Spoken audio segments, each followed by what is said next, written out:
Hello? Dun dun dun dun dun dun dun. Dun dun dun dun dun dun dun.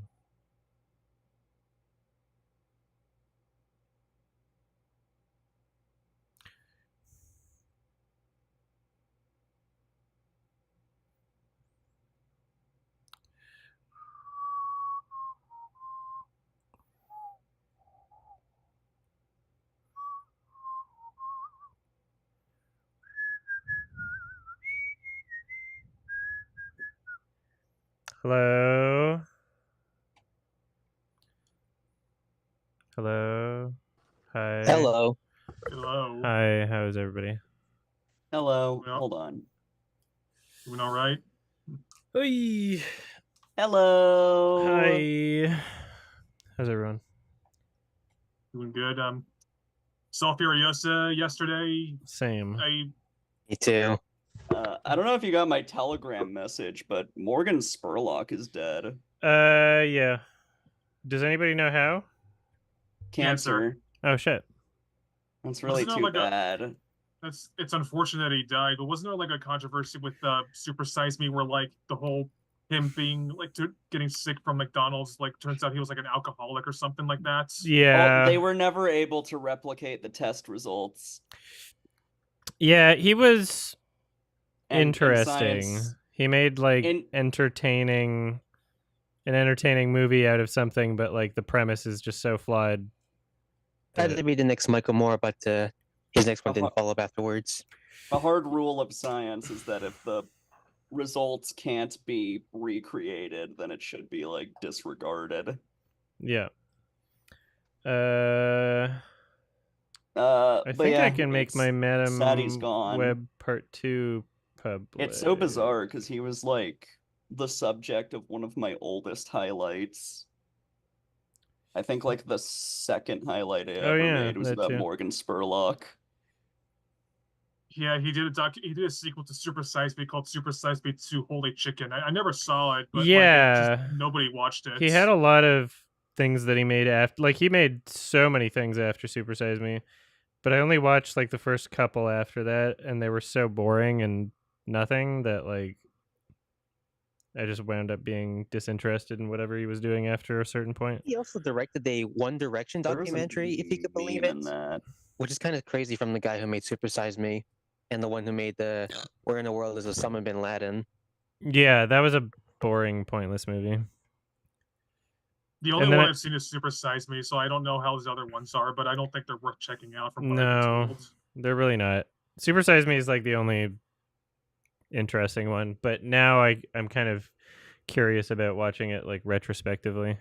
We were forced to watch Super Size Me and the documentary Food Inc. in like health class in high school. Yeah. So. Yeah, me too. Yeah, I saw Super Size Me in high school. I hear people have to watch Cyberbully in health class. Yeah, I've heard that, which is really very funny. Yeah. Today's my dad's documentary of Cyberbully. Happy birthday, your dad. Happy birthday, Jay's dad. That was a joke. That's funny. That was a Cyberbully reference. This was like my favorite part of the Morgan Spurlock highlight was this screenshot. 1 second here. So I think today I changed top critic to bottom critic. Yeah, I see that. Also, the news site is recorded as Fur Affinity. Oh yes.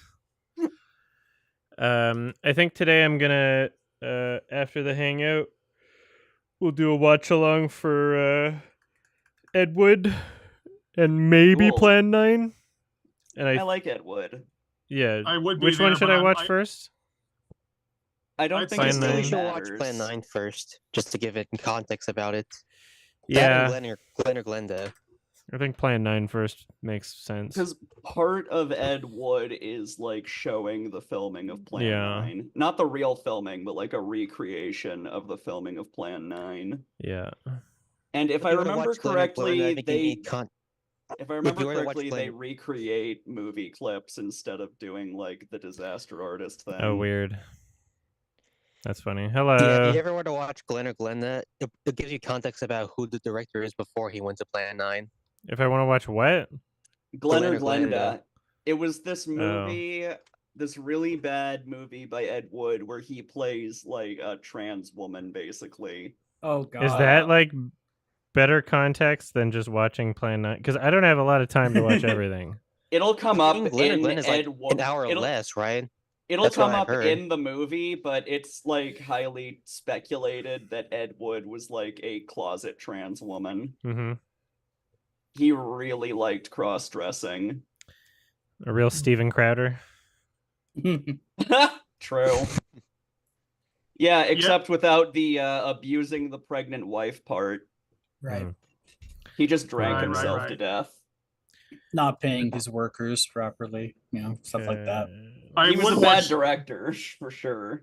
Yeah, basically using actor used to be popular back then and use it up until his death. You know what I mean? Yeah, I would be at the Ed Wood and Plan 9 watch along, but immediately after this hangout's over, I have to like go. I'm going to like a small family thing this weekend, and I'm leaving as soon as this hangout's over. Yeah, I was originally gonna watch that stuff on Saturday, like tomorrow, but one of my cousins is like doing because I live in Vancouver, and Vancouver is like one of the only spots in Canada where the weather gets like relatively okay, like earlier in the year. It's like May, and so people just want to escape like Alberta during this time. So my cousin's like, "Oh, I'm in town." I'm like, "Cool, but why didn't you tell me earlier?" So I had to move stuff around. It's already so fucking hot outside. It's actually like I'm in Ohio. It's not even that hot compared to like Texas or something, but I can already feel the heat and shit. It's exhausting. We're just starting to use Toronto like, is getting Toronto's getting hot, and like that's not even like we haven't even got to like the worst weather yet. Like it's gonna get even hotter. June and July are always the hottest months, so get ready, kids. Yeah. You're gonna die. Although God. Sorry, yeah, I'm trying to figure out if my thumbnail for my Madam Web Part 2 thing should be like as bad as the first one. Yeah, try to make it worse. Go ahead. I'd say you should try to make it worse. Who doesn't love bad thumbnails? Just look at mine. You put a little bit more effort into thumbnails than I do. I guess, although now my hard drive is just full of like cutouts of people because I use remove BG instead of photoshopping it myself. Oh, nice. Olivia, I would take any. Yeah. What'd you say? Do you think it will be fun? Yeah. Do you think it will be fun if you make Madam Web into like a Synecdoche, New York? Like keep on making part 2, part 3, part 4? No. No. I live genius of Madam Web. I'm happy that it doesn't take any place near where I live and just New York City, like every other action movie. Yeah. Well, the Spider-Man universe. Right. But New York is so expensive to shoot. No? It is. Doesn't matter where you live. It was especially expensive back in the day. That's why Jason Takes Manhattan was mostly built in Vancouver and shit. So because New York was just way too expensive. Jason Takes a boat. Shooting in LA was more expensive because that's what I heard the story about when making Jilly. Oh. Because I heard that one was only cost so much because of the shooting locations in LA. Jackie Chan's movie Rumble in the Bronx, they shot in New York for like 2 days, and then everything else is in Vancouver. So basically, in the middle of Manhattan, you see a mountain. You see mountains, and then like a lot of people is like, "Oh, that's New York." Mm-hmm.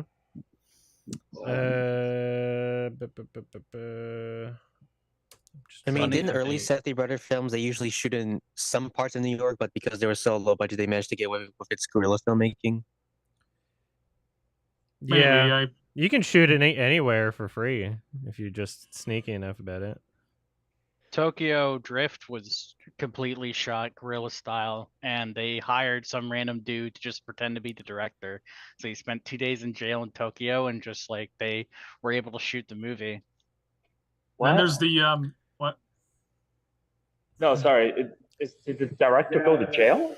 Is that what you're? Sorry, No, they hired someone to pretend to be the director. Oh, so that got that it. person could go to jail while the actual directing just kept going. Oh, because Tokyo has very strict laws against like shooting, like people driving in the streets really fast because they're not going to shut down the roads for some action movie, you know. And then there's the Escape from Tomorrow way where you just shoot in Disneyland. That's what I was about to mention that movie. Yeah. Awful movie. I've never seen it. It's the type of film where it seemed like it's only interesting is for the fact that they managed to shoot it without permits, but at the same time, it's the premise that you don't replicate it too. Yeah. I mean, wasn't the case where like there was an episode from Nirvana, the band, the show, where they also shot an amusement park without permits? Oh hell yeah, Canada's Wonderland. Yeah, that one. How did they circumvent that? What do you mean? It's like Nevada banned the show. I'm curious. You just do it covertly. Oh, okay. Like you're allowed to film at amusement parks just as long as you don't look like you're doing a professional production. Like the whole movie. I feel like the only. What was it? Yeah, I feel Escape from Tomorrow. Escape from Tomorrow. Yeah. Was shot in Disneyland.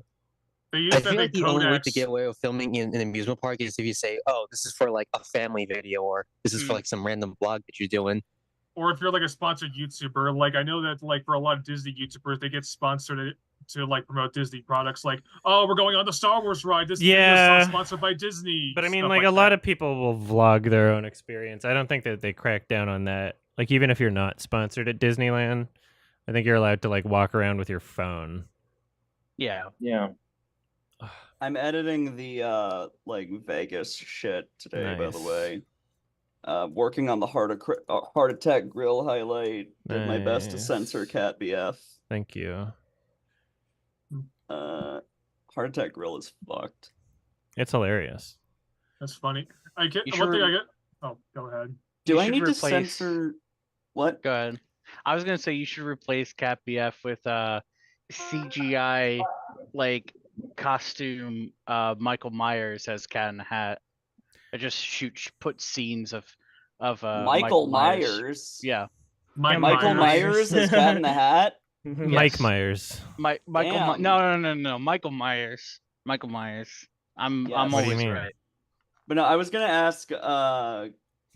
Should I like censor the face of the waitress we talked to, or? I don't think that matters. Okay, I won't then. Yeah, there's no point. As long as there's no legal issue there. No, there wouldn't be. That's completely fine. Like we were in the street. Anyway. Yeah, we weren't inside, but we were peering in from. It wouldn't. outside. Yeah, I mean, it wouldn't be an issue either way. What's the rule about filming someone through a window? I mean, if you can see them from outside and you're outside, like it's public. There's no expectation of privacy. It's a public restaurant, so yeah, should be fine. Yeah. Isn't there also a rule for something like that when it comes to like, at this rate, IRL streaming where you can film inside, but most of the time these owners will probably kick you out because you're doing it illegally? This seems the case when it comes to like people filming inside, even when they're just eating, the owner will just kick them out just because they already seen these familiar behaviors when it comes to IRL streamers. Depends on what they're doing. What's that BC467? All right, well, two things. I guess just like kind of going back to what I was saying about like going on like a family thing for this weekend. What I found funny, I did like an entire Mad Max marathon because for Furiosa, so I watched like all of them. And the funny thing is, this weekend I'm literally going to like one of those like race-a-rama things where like they destroy cars or something like that. So it's funny that I watched like an entire car franchise, and then this weekend I'm literally going to see a beating up cars thing, which I just thought was funny, and it just popped in my head. And the second thing is, so I saw the film, I saw the TV Glow, and I really liked it, but I want to hear why you didn't, and then I'll give my perspective on the film. The main actor is bad. The main actor is bad, and barely anything happens, and it's like a mood movie, and I really like the movie that it thought it was, but it just didn't really pull off what it thought it was to me anyway. All right, well, that's an interesting thing. I'll go over. Like, I think I agree with you in the sense that the main actor was the worst part of the film. Yeah, why does he stinks? Yeah, although I guess maybe the end he was okay, but the rest of it I thought was like kind of just didn't fit what was going on. But what I really liked about the film was that the message of the film was going really well, and I liked a lot of the filmmaking aspects of the film. Like I thought the presentation, the use of color, the soundtrack was really well done. Yeah, there's some nice looking and nice sounding things about it. Yeah, and even though you said nothing went on, I thought that like there was enough going on in the story that it kept me engaged, and I was never bored watching it. I know you disagree with me on that, but maybe that's where we differentiate. Yeah, I was really zoned out and sleepy. Yeah, I understand your perspective, but I figured I'd just give you my perspective on it because I like the film, but I understand your frustrations with it. Very zoned out of interest. What's up, Meat Boy? Oh yeah, hi. It's been a while. Hello. I'm not gonna stay for too long. I gotta run pretty soon. Mm-hmm. What's your thoughts on the Furiosa? I don't know if you guys talked about it before. We didn't. And okay. There's not really much to spoil anyway, but I'll not spoil it.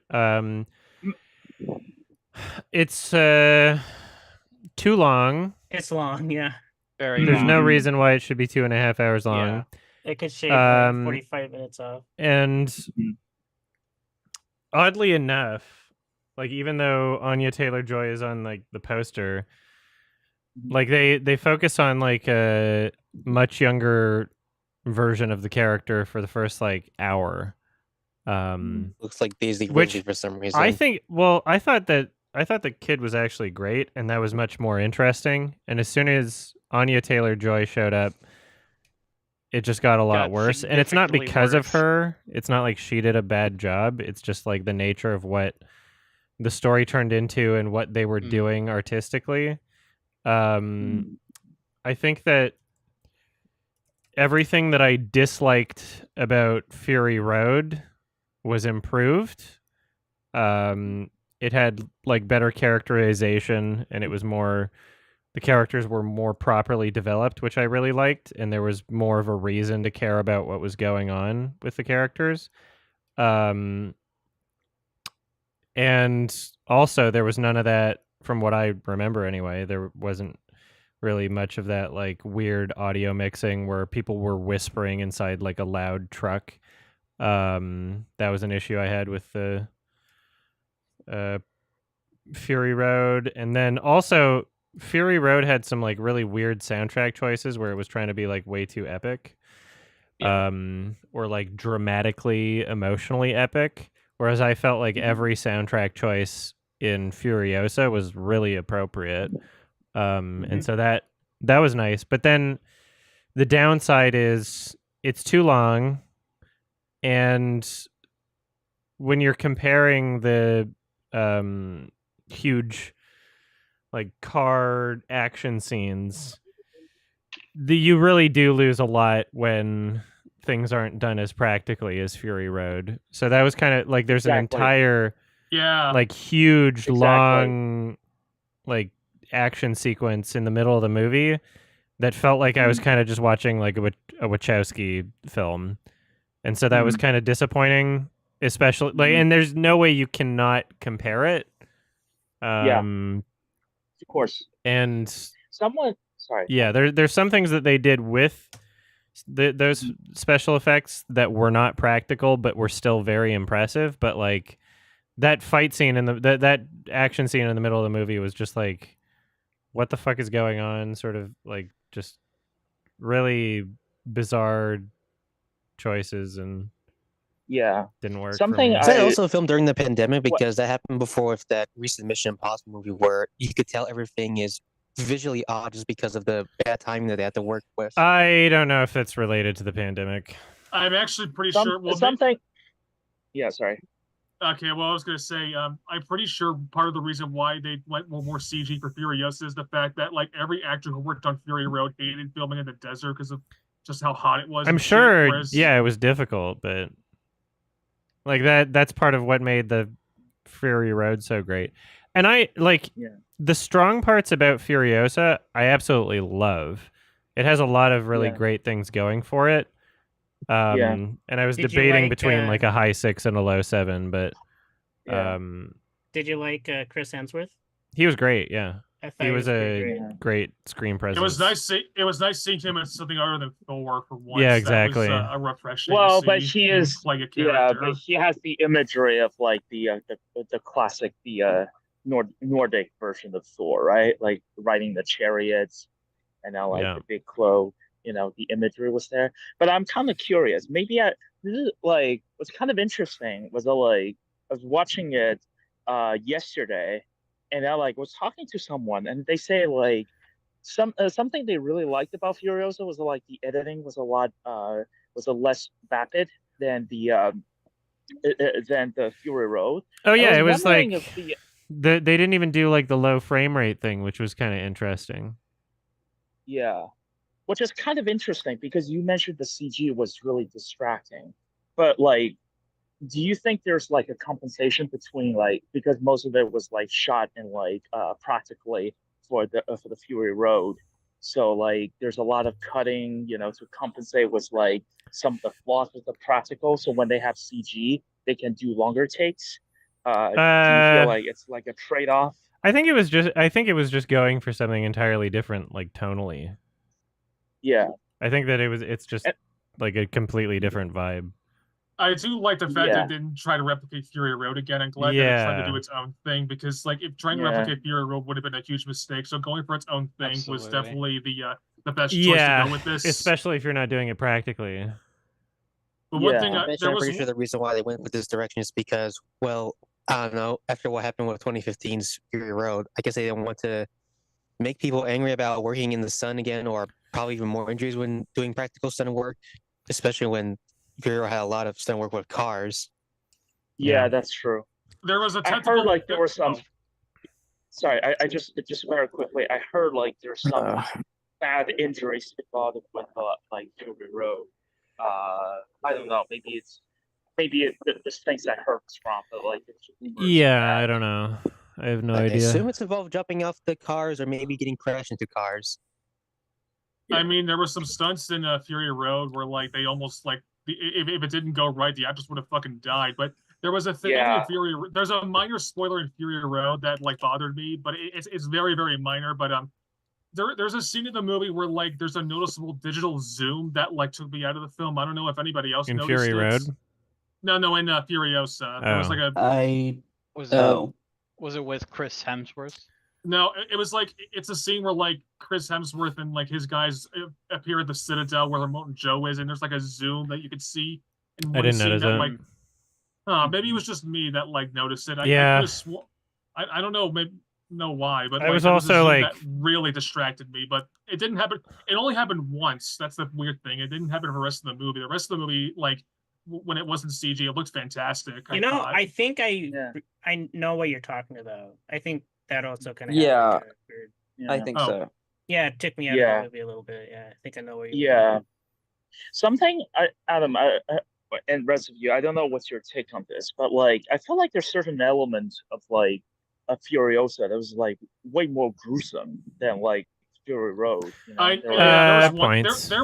There was one scene in Furiosa that I actually was kind of squeamish about. I was ugh. I was and that doesn't happen in a lot of movies, so it felt refreshing to feel something like that in a film. Yeah, it has a super strong opening. The first 2 chapters are super strong. The last chapter is super strong, but then chapters 3 and 4, I was kind of checked out for a lot of it, which is kind of annoying and frustrating. But overall, there's some really great stuff in that movie. Those are way different than what you get from Fury Road, because those are much more early steampunk, I believe, before they got to do this. I mean, Mad Max was usually steampunk. Yeah. Oh wait, why did I say steampunk? I meant Apocalypse. Shoot, what is it called again? I mean, there's a tiny bit of steampunk in it, but I don't know. You hella saved my life. Yeah. Yeah, I wonder how this compares to like the original post-apocalyptic trilogy of Mad Max. Because Well, the original trilogy is weird. I watched the because I heard the third one takes place in a dome. Is usually like I think I've it's seen like a all of battle them. arena, is what I understand. Here's I think the I've thing. seen all of Something them, and I that- can't remember. Something that's interesting about the original trilogy, I don't know if you guys feel the same way, is that like for the first four Mad Max movie, each of them are like very distinct from each other. No, is that like the first one is like somewhat happened in reality. The second one is like Wild Wild West. Third one, well, and Fury Road is just one giant action. Or The third all one of is the basically like a original, big giant arena. or all the original like movies directed by the same person. Yeah, yeah. George Miller is such a weird director. He did Happy Feet 1 and 2, and then he did all the Mad Max movies. So it's like he's such a He also weird did One of the Babe. babes, yeah. Babe too. Babe Pig in the City. He did that as well. Yeah, and also I did directed this segment so from weird. the Twilight Zone movie. He did one that was about witches called The Witches of Eastwick. Yeah, Oh, yeah. what I was about to say is, so I did like a marathon of all the Mad Max movies because I was like, I wanted to see. There was a funny through on, which is that Mad Max himself is literally the least interesting character in his own fucking franchise. Like, I mean, yeah, that's why That's- he didn't do much in Fury Road or like character wise. But yeah, I mean, Furiosa. I'm glad that they, developed her character a good amount. Like she was interesting, and that really helped my experience for a lot of the movie. But Do you think More it interesting than improved, Max. Do you think it improved on Fury Road a little bit? Just like Yeah, in knowing different her ways. backstory a little bit? Yeah. There's a lot of improvements, but Right, yeah. Isn't this overall, kind of the I same think- problem like the Man with No Name from the Sierra Leone trilogy, where everyone knows about this character, but nobody knows what the character is once you see him?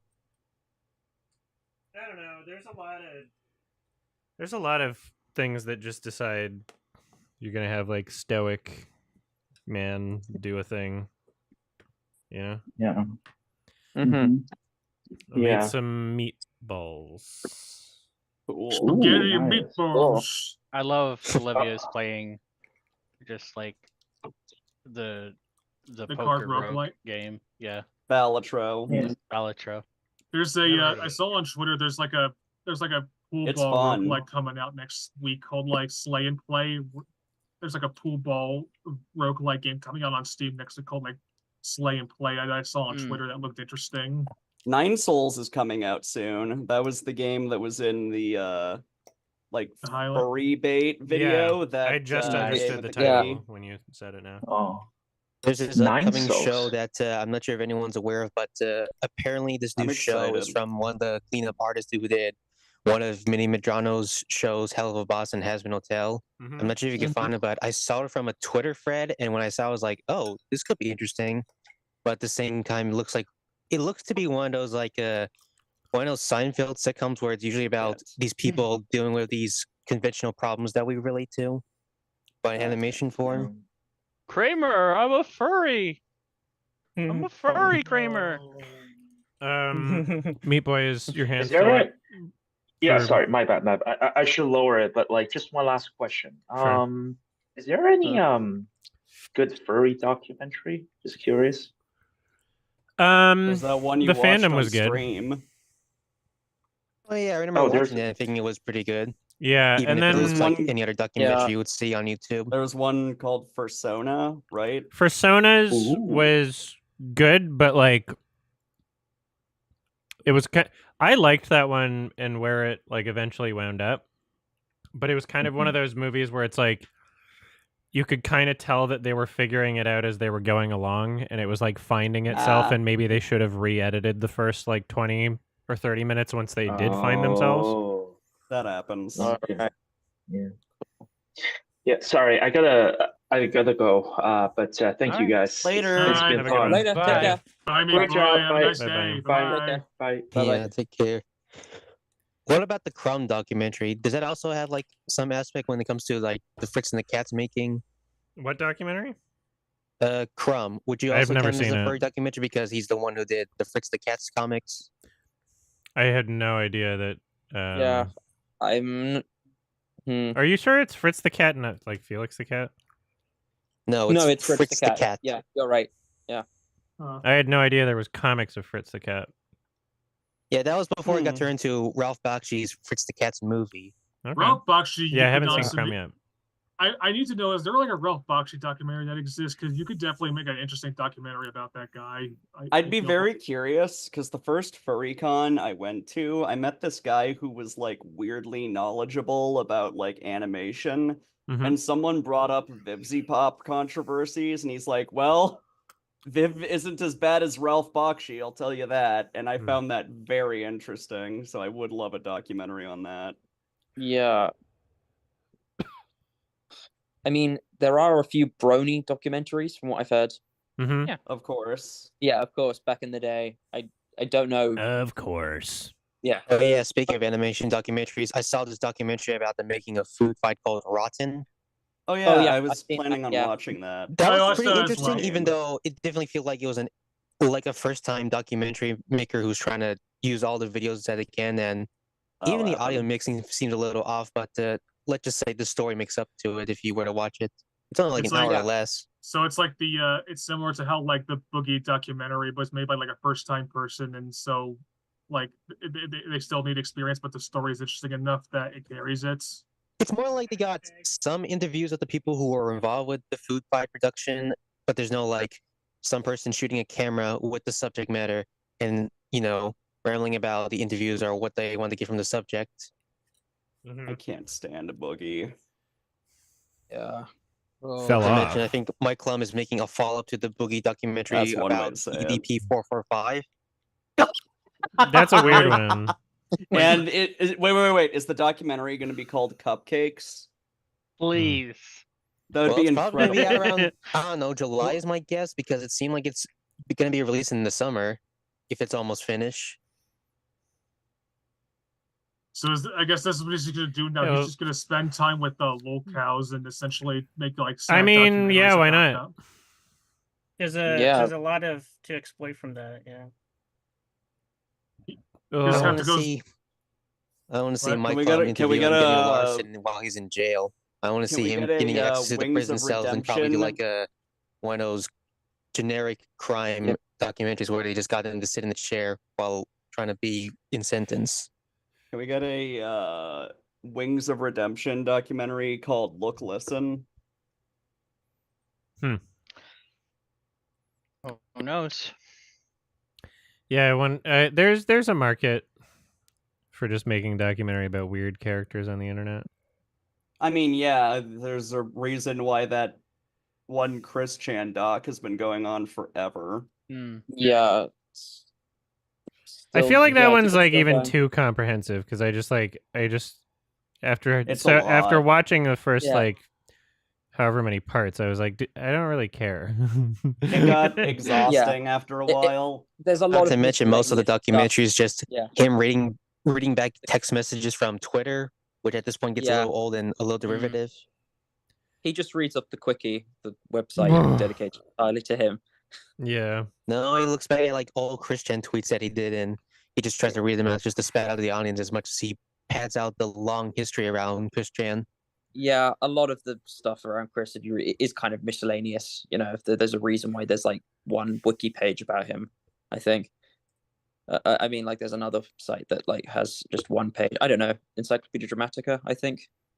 One thing about Chris Chan that I don't get, I hear a lot of people say like, oh, Chris just pretended to transition to get girls, but is there literally any proof of that? Because I haven't seen any. I've never seen a source for that claim. Oh, I'm just curious what people's thoughts are on the Sony Paramount merger. It just seems like is that happening? Being transphobic. Yeah, I mean, like people, the Chris Chan's so like mentally ill that like there's no point on speculating like the intent for anything. I guess. I mean, he's not as mentally ill as Daniel Larson, who, like I said, he's in jail now and who's facing 65 years in prison. That's good. Yeah, that's very good. Honestly, Honestly, the reason for 65 years is that he spent a lot of anti-free speech thing while doing his usual live TikTok thing for his own embarrassment that led to FBI believing that what he said might actually be supposedly true, even though there's just a rambling of an insane person. Oh yeah, bit of an update. I about that like pool ball roguelike game I mentioned. I found the official title. It's called Rack and let me see what it is. It's called Rack and Slay, and it's coming out next week on Steam. Okay, nice. I like Cool. roguelikes. Yeah, this one seems interesting because it's literally you're playing pool ball, but it's a roguelike, and it's comes out next week on May 27th. And there's a demo on Steam, so and it doesn't require much. So just thought I'd give you an update because I blanked on the title, but I found it. Nice. There was like a shit ton of games that came out, and like there was the Paper Mario remake that came out yesterday, and then I spent all day yesterday playing the Paper Mario 1000-Year Door remake. I couldn't help myself. Did you see like one of TikTok got mad at the trans character in it? Yeah, I've seen that there were some people who were mad on Twitter. Allow me to explain. In the original Japanese release of the 2004 Paper Mario, the character Vivian the Shadow Siren was discriminated against her sister for being trans.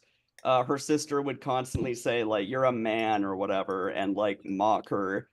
And in the USA release of the 2004 Paper Mario game, they changed the dialogue to take out mentions of Vivian being trans.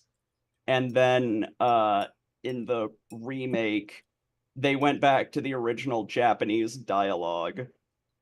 But transphobes on Twitter found like an out of context untranslated Goombella line and used that as like evidence she's not trans and is like a femboy or whatever, and people are just being stupid on Twitter. What's there to say?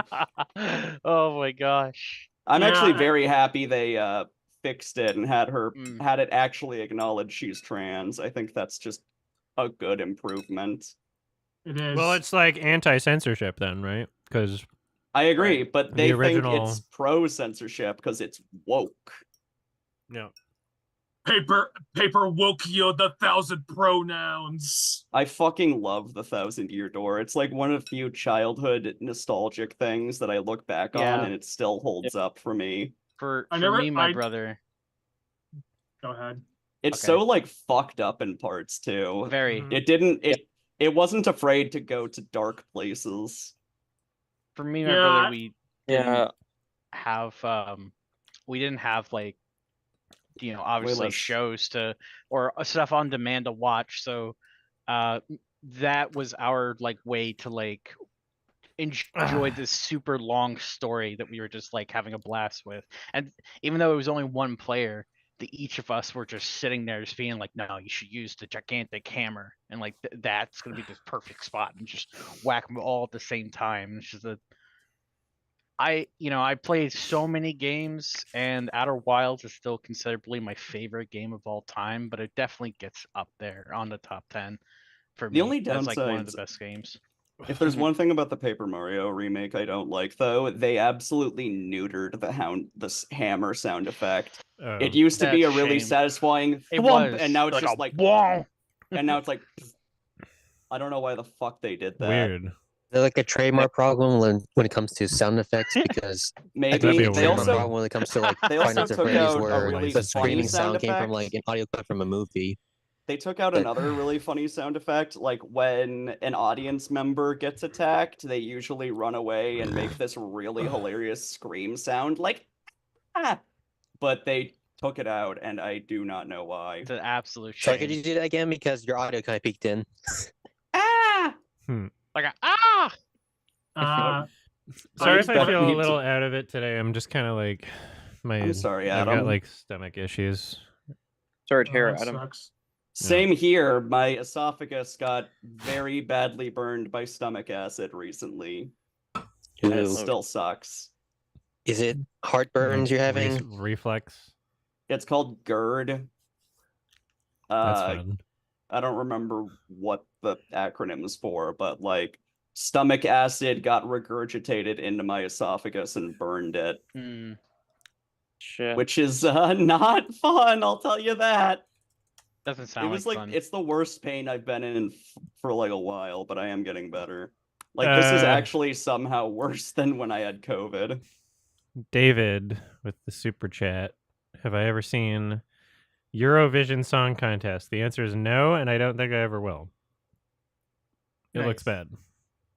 I'm not interested in that. I know there was like a lot of people like asking people to boycott it because of like the fact that Israel was part of it. But I think they're talking about the movie, which is movie. like the Will Ferrell the movie. thing. I thought you were talking about like the actual competition. Well, the movie's called Eurovision Song Contest: The Story of Fire Saga, and it looks like really boring and bad. Yeah, it has Will Ferrell in it. So exactly. Yeah, no. Will Ferrell can be funny, but you have to like put him in very, very specific scenarios. But most of his comedies are just kind of trash, honestly. Yeah, I mean, that's the same case with Melissa McCarthy, where she can be funny when given the right material. But recently, she's been mostly ad-libbing her parts without any moral reason whatsoever, apart from the fact that that's what she's been doing all the time. Sorry, Jay, who we were talking about? He was okay in Lego Movie. It was basically me commenting about Will Ferrell. While I commented the same thing about Melissa McCarthy, where if you give her Melissa right McCarthy, role, yeah, you're right. Yeah, you're absolutely right. There are certain actors out there that can work really well. You put them in certain roles, but they don't work in every role. Like I think one of my immediate go-to examples is Margot Robbie. Like I liked her in Wolf of Wall Street and Barbie, but I didn't really like her that much as Harley Quinn, if you know what I mean. I mean, we could say that about Jared Leto, where he was great in Requiem for a Dream, but recently he's been slumming with his method acting shtick. Especially that people are kind of sick of him now with the whole him trying to do this method acting thing all over again. I mean, he's been doing it before since like Chapter 27, where he gained a lot of weight for a movie that nobody's ever seen, but then that thing got out and he basically lost a lot of weight afterwards, which I'm surprised he managed to lose all that weight after doing that for this one movie that nobody forgets, apart from people who are familiar with Chapter 27. Chapter 27. Yeah, I have never. It's the movie about the killer that killed John Lennon. Oh, Mark David Chapman. Yeah. Chap. Yeah. 27. Oh. Isn't it? I don't know. Is it like a hidden gem or something? An odd cut one? Is that the movie where Jared Leto got fat and nobody watched it? Yeah, that's the one. Or is it just kind of forgotten about because it's only known for how Jared Leto just gained a lot of weight for Mark Chapman Killer, but then nobody saw it. Yeah. Yeah. Okay. I vaguely remember about that, hearing about that movie. That's basically it. Kind of. Yeah. Yeah, it was hugely controversial. Critically, it did pretty poorly, from what I can see, although yeah, I have no idea whether. I'm wondering though if there's like a whole is there like an entire industry of actors where like their whole personality is just that they're fat and they have to retain being fat to get certain roles or something like that? Some actors probably, I don't know. Yeah. I mean, wasn't that the case for like, I don't know, the recent example I can think of is Rebel Wilson, who she usually typed as the fat woman, but then she lost a lot of weight and she tried to reinvent herself as like, I don't know, a lead for a rom-com. I'm trying to imagine though, like there are plenty of examples where like they were where like a lot of people were just typecasted for being really fat and that's their whole personality. But I'm wondering though, like I think there was like Arbuckle. Because I remember the guy from Seinfeld and Jurassic Park and like Wayne or what was his name? Newman. Yeah, he was in Toy Story 2 as like Al from Al's Toy Barn. But like there was a controversy about how like he apparently like couldn't get any roles because he's like lost a lot of weight for a long time, but then he had to gain some of that weight back just to like get new roles, which I find kind of unfortunate in that scenario. That is very shitty. Yeah. That's pretty awful. Yeah. That's not okay. Feels more like, I don't know, peer pressure is the right word, but it feels like it's a little demented to think that, oh, people recognize you when you were in this character that you put on, but you try to remove all things about the stuff that you're known for, but people don't like it when you try something new. It's a shame when it's people that, like, especially compared to Jerry Seinfeld, I believe put way more into his performance, and like it feels like every single scene I've ever seen him in is memorable, and seeing someone like Jerry Seinfeld just end up being more successful because of his popularity and is tied to the literal name of the show. It's definitely a shame to see that it's, you know, actors who put in a lot of good effort and are genuinely really good people. It could be difficult for them to get out of that spot that they were in, you know. Although nobody seems to like Jerry Seinfeld anymore after, I know, his comments about, True. leftist people are ruining what comedy is today. And finally, you people can't have be realized funny anymore. Larry David is why Seinfeld was funny. Yeah. I started watching his God, what's his Curb Your HBO show? Enthusiasm? Yes. It's so fantastic. It's funny. It's so hilarious. Funny. It can get repetitive, but in a sense of like, I don't feel as though it's annoying that all the episodes are the same. It's just you could definitely feel the repetition, but it's such a funny show. Curb Your Enthusiasm seems like the kind of show where like you shouldn't watch like in like one big chunk. You should just like space out the episodes so that way the comedy would get harder. I watched episode 1 with my dad recently. I should give to Curb Your Enthusiasm. I just haven't, but like I have been watching Smiling Friends, and that's a good show of like watching each episode on its own. Like instead of just doing it in one big chunk, it really helps with this a lot of the stuff. I've been quoting the line, "Do you want to smoke weed and play Burnout Paradise with the PS2?" Like, the Burnout game is kind of funny when you realize they have to spray paint the EA just so they don't get sued for that. Yeah. Also, I think the biggest comparison with Curb Your Enthusiasm is that I've already catch up with It's Always Sunny in Philadelphia, and I think the biggest difference is that at least that one was, I think each episode, apart from like maybe a special, is only 30 minutes or less. And at least that one is still edgy and managed to keep most of the episodes consistent. I think a show like that is easier because it's an ensemble cast versus every episode being about Larry David. So it is a good point to like space out your episodes so that it doesn't feel as though it's as repetitive or obnoxious. This is my cat, Frodo, by the way. Frodo, huh? Cute. Oh, nice. Gaia would be thrilled. Oh. Yeah, each episode of It's Always Sunny, they always come up with like a new scheme that the gang try to come up with. And even if there's some parts that feels like it's a little over the top, they still manage to find levity or at least the absurdity with how the gang comes up with these scenarios that you might as well ask yourself, why are they not in jail? The super chatter meant the yearly contest and not the movie. Oh, but I don't have any interest. It does not interest me. I don't care about that type of music. I do not live in Europe. Even if it was like I don't care about music contests because it's always the only things competing are just like uninteresting, boring music. Yeah, just music that I don't connect with. So. A lot of same competition shows are just kind of bad, honestly. That's how I always feel when watching them. Like I'm not a fan of like American Idol or whatever the View or what. No, listen to The View. The View. That's my favorite contest show. The View. Yeah, I feel like after watching that Matthew Coroni film Reality, I feel like I understand more about how reality show shapes people. That it makes people feel like, oh, if you get into this reality show, it makes you feel more important, even if you don't get selected to be a part of this competition. Even though there's some examples of like, I know Jennifer Hudson didn't manage to be the top lead, but she still managed to find success once people recognized her naturally without being the number one singer or at least being the winner of this competition. Right. There was also the Masked Singer that like premiered like right before COVID, and then they had to film all their episodes before COVID happened, and nobody liked it. Just thinking of shows that happen that are like that.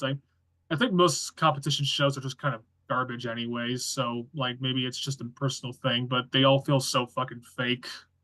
They are. Yeah, they're kind of I like, saw yeah, America's Got pretty close. Talent live because the tickets were free. How was Yeah. that like? It was What's that? interesting. The do you remember the Tron guy meme? Oh my god, you saw Tron guy? Yeah, he was there competing, and Wow. every single judge buzzed him because he was Yes. doing really bad stand-up. It He was What a trying to do surprise. stand-up? It was Oh my God. insanely embarrassing for him. It didn't work the first time. I mean, Yeah, I guess he's from Minnesota. that's Did you get to terrific. see Simon Cowell with the weird plastic surgery he has now? Back then, Simon Cowell wasn't on the show. It was Piers Morgan. Oof. Oh damn. It was like Piers Morgan, Sharon Usually Osbourne, Piers Morgan, and I Howie think Howie Mandel. Yeah. Wow. They later replaced Piers Morgan with Howard Stern, which was definitely an A improvement. lot better. That's such Yeah, a sorry better I'm so choice. out of it. You're okay. I'm No, you're sorry, fine. Adam. I just booked a lab. We were talking about visit. how Olivia went to America's Got Talent and got to see the Tron guy embarrass himself for 5 minutes. Oh. Yeah, the Tron guy was there competing, and the judges, all of them buzzed him. And she They got to wanted see it none of firsthand. And I think, if I recall correctly, he was getting real combative about it. Yeah, I've That had reminds stomach me- issues for like a month. It sucks. Go ahead, Adam. Yeah, I'm just like, I'm trying to figure out something medical that Mm. I've got just really bad stomach issues for the past month. And I waited Hey, until I was doesn't like back involve in you Canada. needing but- surgery if it's like really serious. Yeah, hopefully. I was just gonna ask a question since we were talking about reality shows. Adam, how did you end up on Price is Right? I was just visiting LA and it seemed like a fun thing I assumed. wanted to do. Yeah, seems like a Cool. really simple answer. Yeah. But I was curious.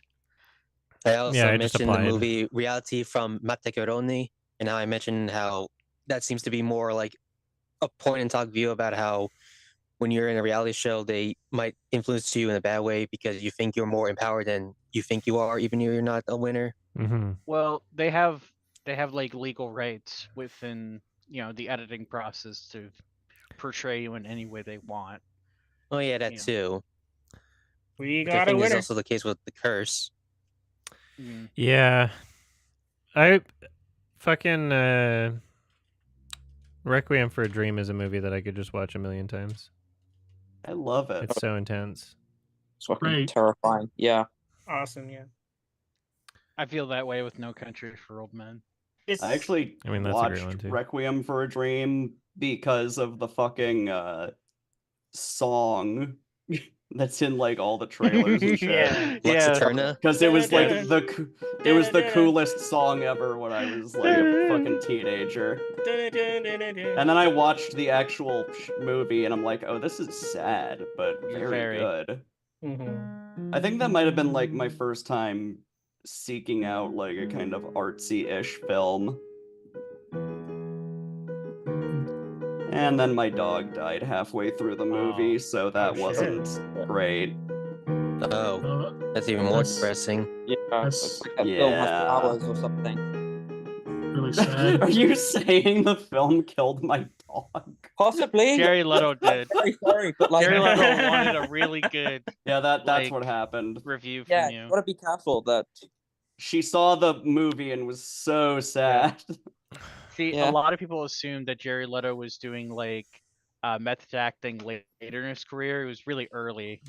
He was just going to other people's houses and taking out their dogs during the middle of their watching. What about him and dogs? We were What did saying he that do? Jared Raise Leto that. took out Olivia's dog. Oh.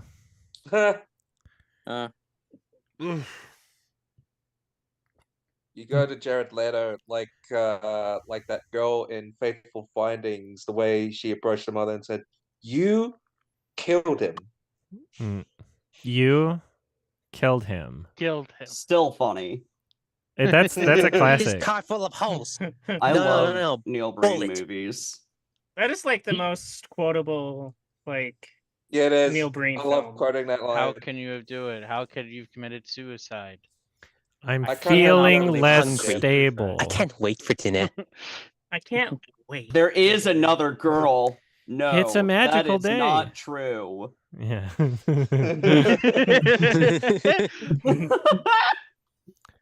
That's a classic. Like, act guilty now. Yeah.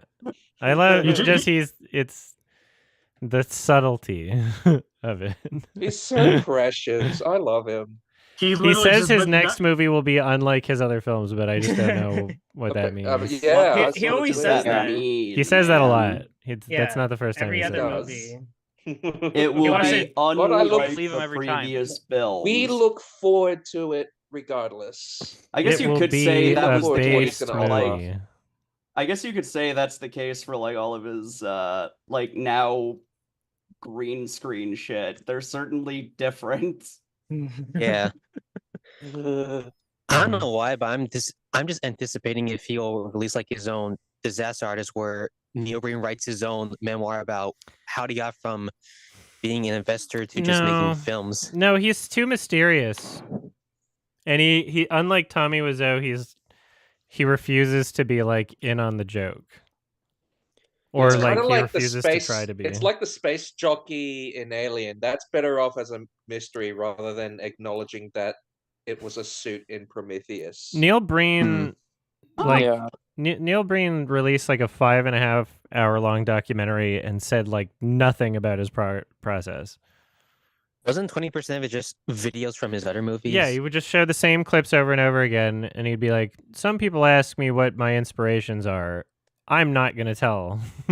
Like, a lot of the documentary was just like him refusing to actually say anything about it.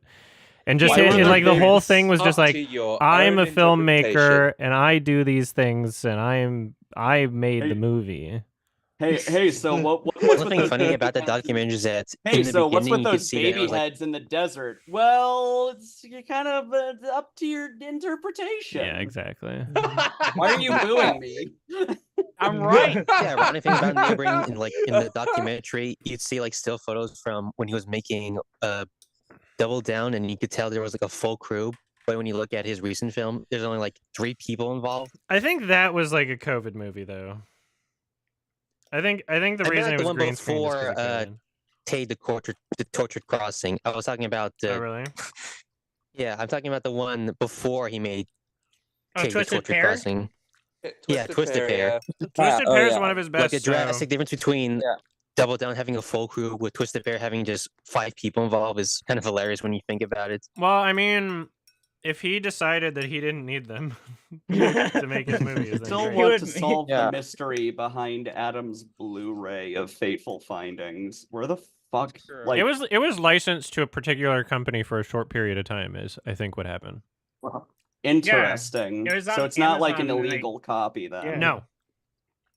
No. Yeah, I it's a remember real seeing them copy. on Etsy when I was just browsing around. I'm not sure Neil, they still bring sell it them, but back. I do know they. Yeah, I want bring that it shit back. up. I want Throw a it back, physical copy. Neil. I want Throw it a back. goddamn Criterion of it. I would like. Why don't you have a license with I think Vinegar Criterion Syndrome? would be I so wanna see a smart if they 4K contacted Neil Double Down Breen. if you have a film scan by any chance. I really wish like Criterion or maybe some other Blu-ray company would just start like releasing Blu-rays of like infamously bad movies, because I think it would probably do well, because bad movies is going to be observed just as much as good movies. So like we need. You're right. There's like there's like They're culturally some, significant. Yeah. There's like Vineyard Syndrome. Like Arrow kind of does some schlock movies. Well, I think Vinegar Syndrome has starting to release a lot of movies that back then Red Letter Media would just shove the footages and they were usually VHS prints, but now they're at the point where you can see them in high quality, surprisingly. Neil Breen doesn't want to associate with anything that like implies that he's making a midnight movie or a schlock or anything. So like Criterion's the only way you could do it. Like for us to get like a real Blu-ray collection of Neil Breen, Criterion would be the only way to do it. And even then, it's like, would he even accept the offer if it meant that he had to do like HD double down? Because he kind of wants to like he's stopped selling some of his 35 millimeter. The rest of them are like shot on digital cameras, I believe. It's very I want to see double down he's 4K. Embarrassed by it. Who knows if it was even edited in 4K though? Like he would have to have like all of the reels of the movie and then like re-edit the whole thing maybe. I don't want people to see Double Down. That's a bad movie. Like, yeah, it's not like your other movie. Fateful Findings is where it starts for him. Fateful Findings is so fucking funny. Nico, your hand is up. I mean, that was okay. So I wanted to go on your off your question from Sarah where like bad films still do deserve to be restored. Yeah. Like, what do you think of like? And this is probably gonna like piss you off, but like torture films like Death to Smoochie or if somebody wants to make like a fucking 4K Death to Smoochie, then go for it. I'm not gonna buy it, but you know, I think that if an HD version of something exists, I don't understand the cult following for Death to Smoochie. I mean, there's already a HD quality of Going Overboard. Death to Smoochie is Really fucking awful. Oh. No. Going Overboard has like a HD. I mean, a lot of things have HD, but it's like on iTunes. I mean, like we got a 4K. Well, I think most of the HD movies that are so bad, you can only find them in like Europe, or like you can only find high quality stuff if you were to go to like NordVPN and use Europe. There's channels. no 4K of Kill Bill, but there is one of The Last Airbender. Yeah, I swore there was gonna be like a 4K Kill Bill this year or something, because isn't that like the 20th anniversary? Yeah, and you can still have it. Yeah, are you talking about the Kill Bill where it does both Volume 1 and 2 together? I know, that's also we got a 4K Madam Web, but not a 4K Poor Things. Or Challengers. Or Challengers. Really? And what the fuck? That's right, I knew that. That sucks. I love Challengers. Challengers was great, but the reason I think that Challengers isn't getting a 4K is the fact that like basically as soon as Amazon bought MGM, who distributed Challengers, they basically just said, okay, no more 4Ks for MGM movies, I guess, because they wanted to save money. But it's like, or they just want people to go on Amazon Prime and buy the movie there, both more than likely, which is really bullshit. But that's just the way they decided to do it. You know, I'm still pissed off that that like. I know you didn't like this movie, Adam, but I'm still pissed off that there's no going to be no like region-free Blu-ray of Killers of the Flower Moon. I like. Yeah, that's a weird one. Yeah, I don't know why. It fucking played in IMAX. What excuse is there not to like give it out in 4K? They hate us. They hate us. They hate us because they ain't us. Every too studio hard. just wants. They hate movie lovers. I feel like more and more every studios just want to make it all digital future going forward. That's what they really want, honestly, because they can get to fully control distribution. Whereas, I mean, it's already happening recently. With, like any movie that didn't make a lot of money for like 2 weeks, they just plop it into their streaming catalog. Yeah. Honestly, I'm not anticipating that much, but I would not be surprised if there was like a 4K release of like Fear.com, for example, like from like Scream I don't know Factory if or that's something. happening. Yeah, probably not. Nobody cares about Fear.com. Not even the No people one who made cares. it. It's like a nobody loves maybe Vinegar Syndrome could be interested. Of like for like Fear.com. Fear.com was one of those movies that I would like pass by on Target, and I'm like, oh, that looks like a bad movie from the cover alone. Yeah. Yeah. It had a really cheesy cover of that. Oh god. It did. I hated it.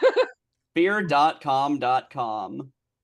Fear.com.com. They couldn't get the domain, so they had to make up the entirety of strange because that was the only good part of the movie. There were a lot of bad. It really was. Fucking the movie was boring. Yeah. I'm Wait, is this the one disappointed that from it was that boring. Is it from 2002? Right, I'm just looking up here. Yes, and it's from the Steven Dorff, if you director want to of search House it on up. Haunted Hill. Yeah, it looks William awful. Malone. Yeah. I don't think he's made a good movie ever. Who? Like I've seen William Malone. Oh, William Malone. Oh. Like. Oh, is he the guy who I've did seen the movie? What's that movie called? It's like the one where it's like The Devil Inside. Oh, did Devil Wears Prada. Nah. No. I remember watching House on Haunted Hill a lot when I was younger. No, never heard of it. Oh. But That not guy. because it was like good. Oh, just because I was younger. I was and thinking I, about someone else. it I thought you were was talking just about. a thing that I watched. Is it I the guess. one with Vincent Price? Yeah, it's the Vincent Price remake. God damn it. Yes, it was Jeffrey Rush as the Vincent Price kind of character. It And was the one of 3 films based off looked a bit like the him. William Castle films before they got bankrupt. Yeah, Dark Castle. That was Dark the start Castle. of like Dark Castle Entertainment, and then it was And it ended followed with by Ghost like Ship. 13 Ghosts and Ghost Ship. Yeah, which Okay, but 13 were Ghosts not is a that great. masterpiece. But 13 I mean, 13 Ghosts Ghosts is a masterpiece just because of the backstory of each ghost. I'm not sure if anyone likes it for Yeah. the It's a actual masterpiece movie. for I mean, the 3D. It doesn't make for a good movie, but the ghosts having their own backstory does provide an interesting concept. I remember being annoyed by 13 Ghosts even when I was younger. All I remember about House on Haunted Hill is like the ending was sloppy. Oh yeah, the ending was like CGI dog shit. Was there a best ghost that you think is the favorite amongst the 13? I don't remember any of them. I always kind of like the one with the cage on their head, and it kind of like scratched people, but I think it's. Oh, was that the one who was like a really insane psychopath, and he tried to institute Yeah, himself, and but even that couldn't help? Yeah, and he basically just looked like a pasty, ghostly Alice Cooper. Yeah. With all that frizzy hair and everything. I kind of like scratched up like what was her name from American Pie? I think her name was Shannon Elizabeth. The actress who played him? Yeah, I think I remember liking the buff black guy whose backstory is pretty much every other racist story that you can imagine. I always thought that was kind of interesting. That one was kind of cool. I thought he had like a pretty cool look too and an interesting backstory. Each and every ghost kind of like had a pretty sort of like unique design, even if the movie wasn't that memorable or good. It's like I liked some of the gore though, like this lawyer getting split in half was always funny to me. Does anyone remember Ghost Ship just for the beginning, where it kind of explains how the incident happened before the rest of the one was just dog shit? I only remember the movie for the beginning. The rest of the movie after the opening is dog shit. Yeah. Boring. Done. Like all you had to do is just watch the opening of the movie, and then after the opening, just turn it off. The opening itself is like a good short film if you think about it. The rest of them is just kind of boring. Yeah, just implied that a ghost did it. You don't have to show that it was a ghost. Just imply that it did it. The girl screaming, echoing in the background. End credits. That's your film. Don't worry about everything else. Boards of Cinema, we did talk about Furiosa for a bit. Yeah. There's some things that it did much better than Fury Road, and other things that it did not. I really liked a lot about it, but I felt like it was too long. I liked Fury Road better, but I still really enjoyed my time with Furiosa. I already talked about a lot of it at the beginning. The things that I really liked in Furiosa, I liked more than the things I really liked in Fury Road. But I think that Fury Road is probably a better movie. I would sooner watch Fury Road more. I would sooner watch Fury Road over Furiosa, but I wouldn't mind owning 2.5 hours long. What the fuck? But I'll probably get Furiosa on 4K anyways, because I think it's confirmed to get a 4K because it's a big studio film. Although I guess if we're going by like never mind. I have a question, but I'll save it for later. Okay. Okay. I'm gonna be back in a few minutes. I gotta use the bathroom again. Okay. So, I'll be back. Oy. I'm gonna get some water. I'll be right back as well. It is a very important question. Was Chris Hemsworth the worst part of Furiosa? No. I don't think so. Not a chance. Okay. But I do believe the green screen was the worst part. Even if I do believe it's just part of like I don't constraints. think so.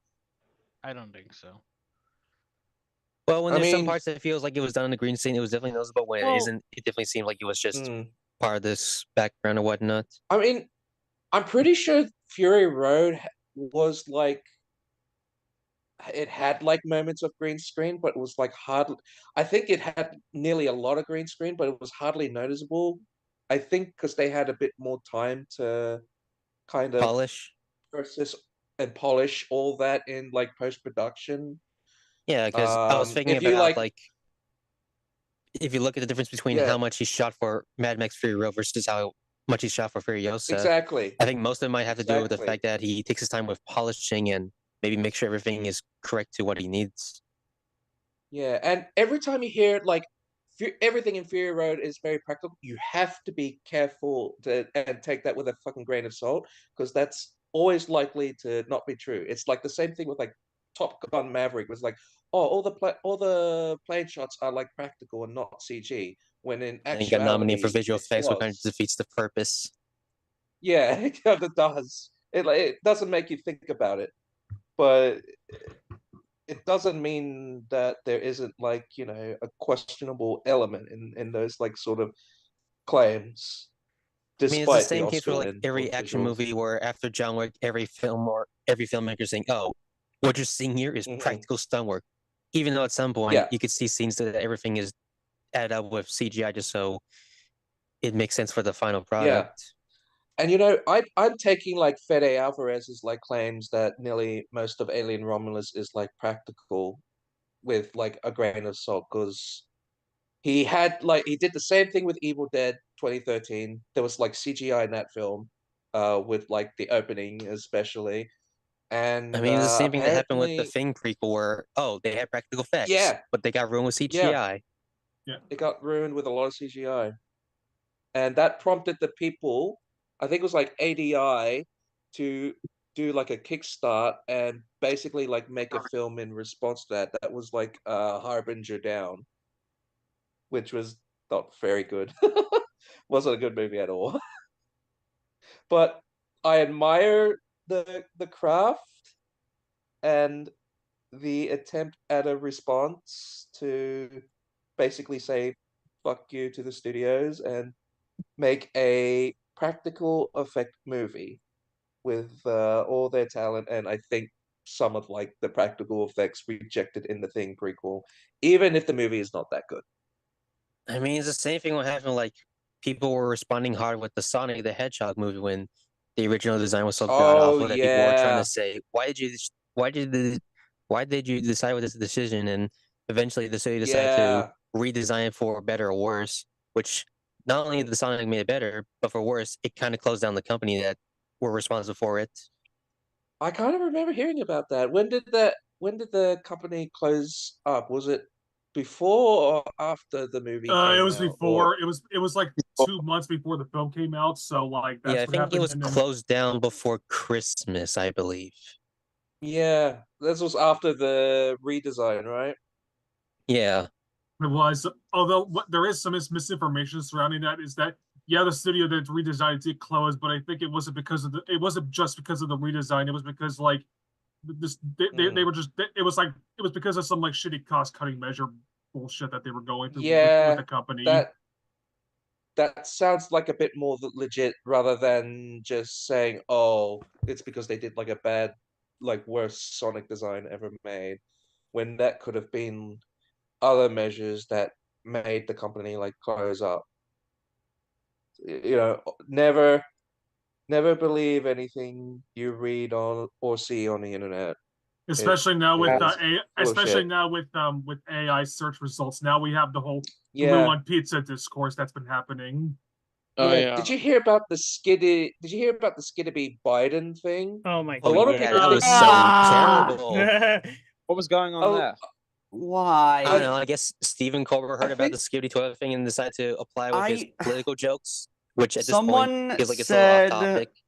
that he was like parodying someone else for like trying to pander to the youth, but like I don't know. It was so bad. If that was the point, it didn't get across. At least not with that out of context. He was parodying. He was parodying the fact that the White House has a TikTok account trying to appeal to youth, whereas and he decided to make like a thing, and he decided to do that as a skit. So that's what he was going with.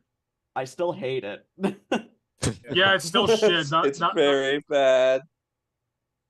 Well, a lot of people think that Stephen Colbert aired it, but I think, you know, Stephen Bonnell, like Destiny, I think it's implied that he fell for it and then said, oh, wait, no, this is like fake news from conservatives. This didn't actually air on like Stephen Colbert at all. No, it aired on Stephen Colbert. Like, correct me if I'm wrong. You could go on the official YouTube channel. The full clip is on there where he's talking about like Trump and then the White House thing and the other stuff, and then this Q&A fight is on actually there. Yeah. Oh God. Yeah. Wow. I'm losing more faith in humanity as AI goes on. Ted Kaczynski had a point. People. No, he didn't. Satire.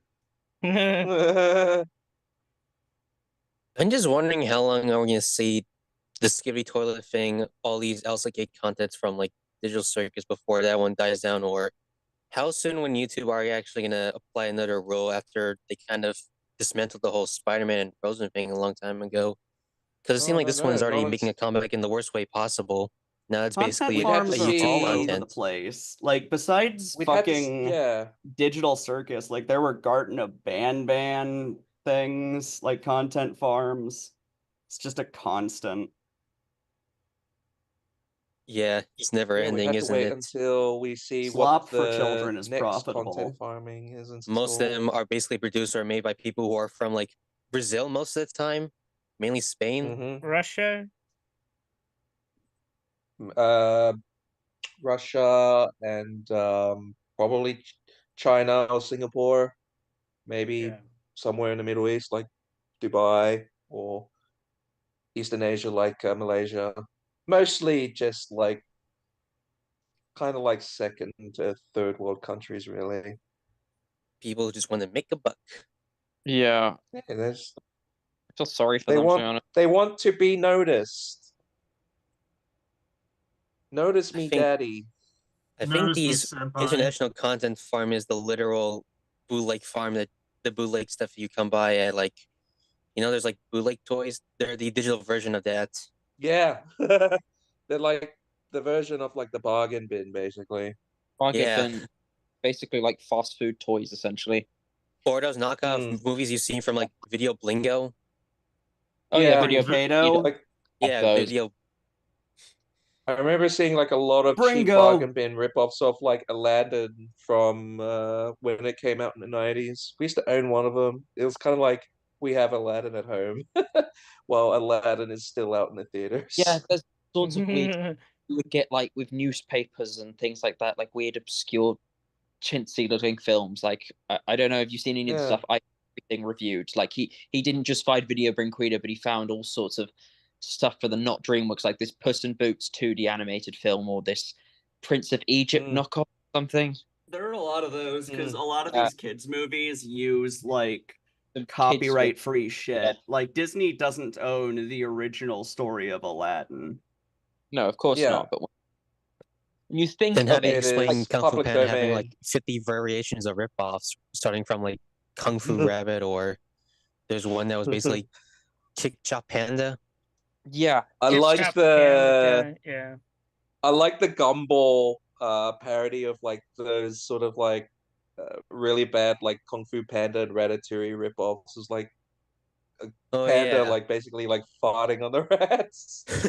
Like there was even an episode where there was even an episode where they're commenting on like the show themselves got ripped off from like a Chinese company. Yeah, they got realized that despite their attempts to suing, they didn't have enough money just to killed their ripoff.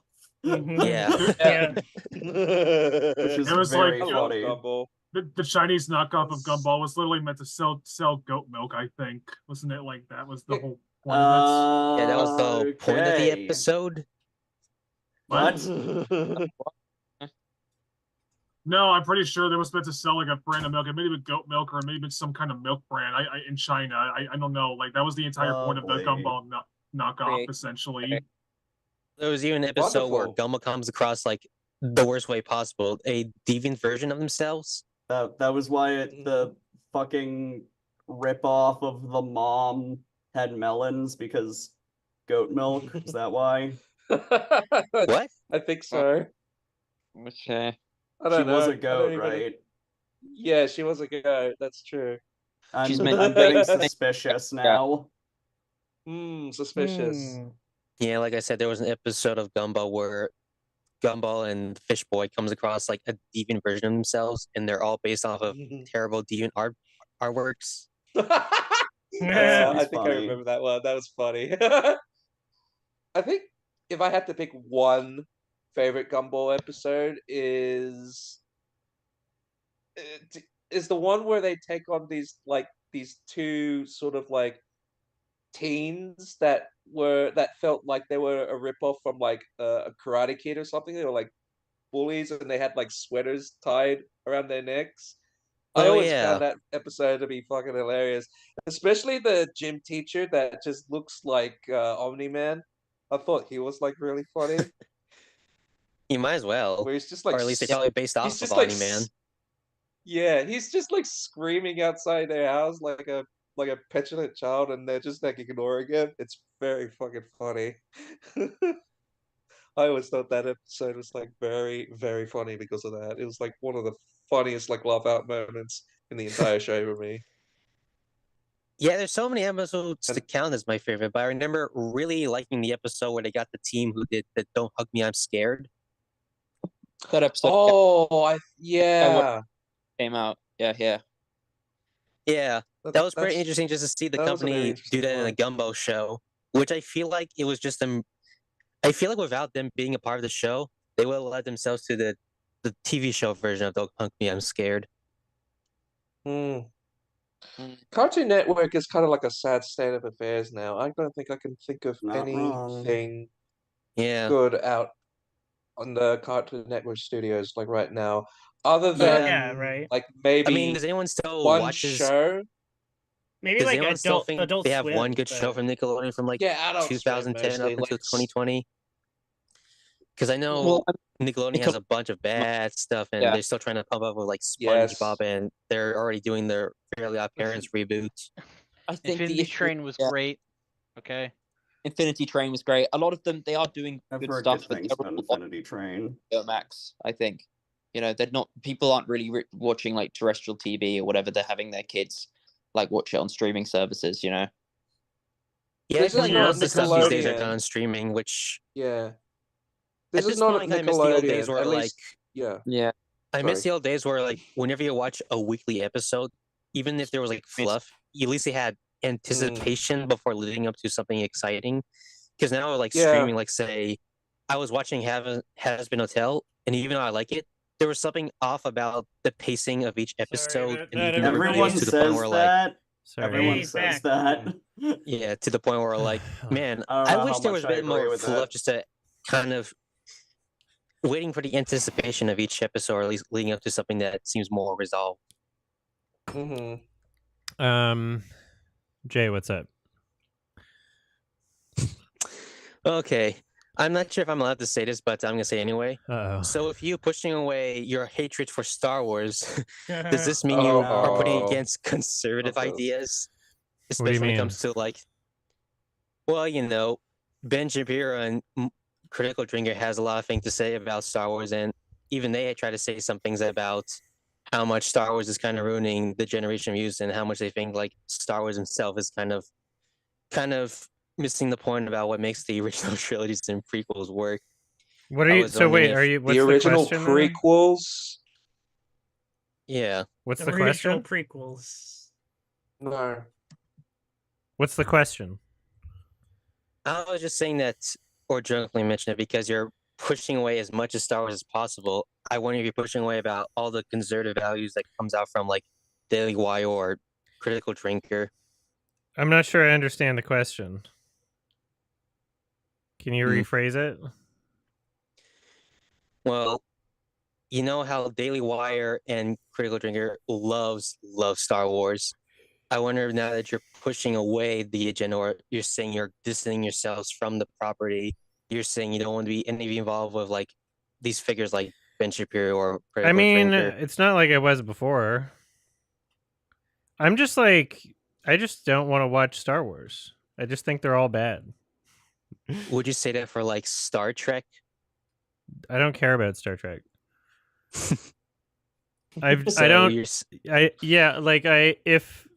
Star Trek was like as culturally ingrained as Star Wars, like to some degree it might be, but like there isn't a fucking new Star Trek movie every so often that people like act as though you have to see to be a part of like a cultural conversation. Yeah, no, it's a little more niche. Star Trek has a big fan base for sure, but like I'm just annoyed that I saw any Star Wars films ever. Yeah, and in defense of Star Trek, the fan base isn't as annoying or as insufferable as the fan base for Star Wars. Yeah, at least Star Trek, they're a little bit more smart and philosophical with like each episode, whereas Star Wars is just a toy product. Star Wars has like probably the worst fan base of any franchise ever. Like I generally cannot think of a single other fan base that is as more toxic as Star Wars, and that's very much so. The closest I got to like watching a Star Wars show, I saw like that one Anthro rabbit chick from the animated anthology and almost watched it because I like Anthro characters, but Star Trek seems a bit more adult. They would do that in the Star Wars show. Star Trek is way more adult. Yeah. Man, Olivia, I wonder what gave that away. Huh? Although then again, I think in the Star Trek animated series they have an Anthro cat. I mean, yeah, I like Anthro characters. I love Anthro shit. What's the cat? What's the cat from the animated series called? Somebody mentioned it another day, and I never looked it up. No, I think it's called Lower Decks, but I do know it's Star Trek if it was trying to be funny. Yeah, I do follow like there's like on Twitter there's like a background artist I follow, and she seems to be really nice. She worked on that Star Trek animated show, but I'm not huge into Star Trek. The only ones I've seen are like the J.J. Abrams one trilogy, but that's about it because trilogy. The thing about Star Trek is like every episode, well, not every episode, but most of them are about like usually really complicated morality puzzles, you know, where it's like, yeah, there's going to be damage no matter what you do. So what's the most ethical solution? And that's what made it interesting for me. Plus, I believe in Star Trek, it's the distant future where all the problems that we're having resolved. But the biggest problem now is what do we do with aliens? I don't know. I would like a Mass Effect show or movie. I was gonna say, I need another Mass Effect franchise game apart from Mass Effect, Mass Effect, which kind of shows how much you hate Star Wars. I need a new Mass Effect game that's not Mass Effect, just another big space game with a bunch of interesting creatures. I mean, I think that you could still do some cool stuff in the universe, just like maybe do something that ignores the Shepard timeline or something. Just like, I don't know, maybe, there's some cool aliens. Maybe but I don't trust EA to not fuck that up. Yeah. EA would have to have good games again, but I was gonna say maybe they should do like a Mass Effect fan game, but we already seen this happen before with Half-Life with what's that game that says Freeman on it? Hunt Down the Freeman? Yeah. Okay, but Black Mesa was great. That was a fan game. Listen, Alex gave a terrific performance in that game. Yes. Right. Respect that was literally like one of the first things I said to Alex in Vegas. He said, "I like your channel," and I said, "I loved you in Hunt Down the Freeman." I loved you in Hunt Down the Freeman. Jay, your hand is still up. Did you have another question? No, that was pretty much it. Thank you. Nico, what's up? Since you have proclaimed your hatred towards Star Wars because of how awful the fan base is, do you feel the same way towards current Marvel stuff as well? It's not because my hatred towards Star Wars isn't just because the fan base is bad. Like there's tons of things that have a bad fan base that they don't make me hate the property like that. Star Wars is just something that I feel like I was tricked into watching in the first place, and I'm just like I'm so put off of the entire universe, and they're all like more or less the same, and I don't care if someone's gonna say this one's actually good, but it's all just going for the same thing, and it's all useless, like unimportant, boring nonsense to me. Would you feel the same? Didn't you say way you were towards- introduced by your uncle? No, by he a friend of gave his. me a Star Wars Episode 1 VHS for my birthday when I was younger. I don't know, I was like 7 or something. But I think the first Star Wars film I watched was Episode 5 at a friend's house. And I was kind of just like, eh.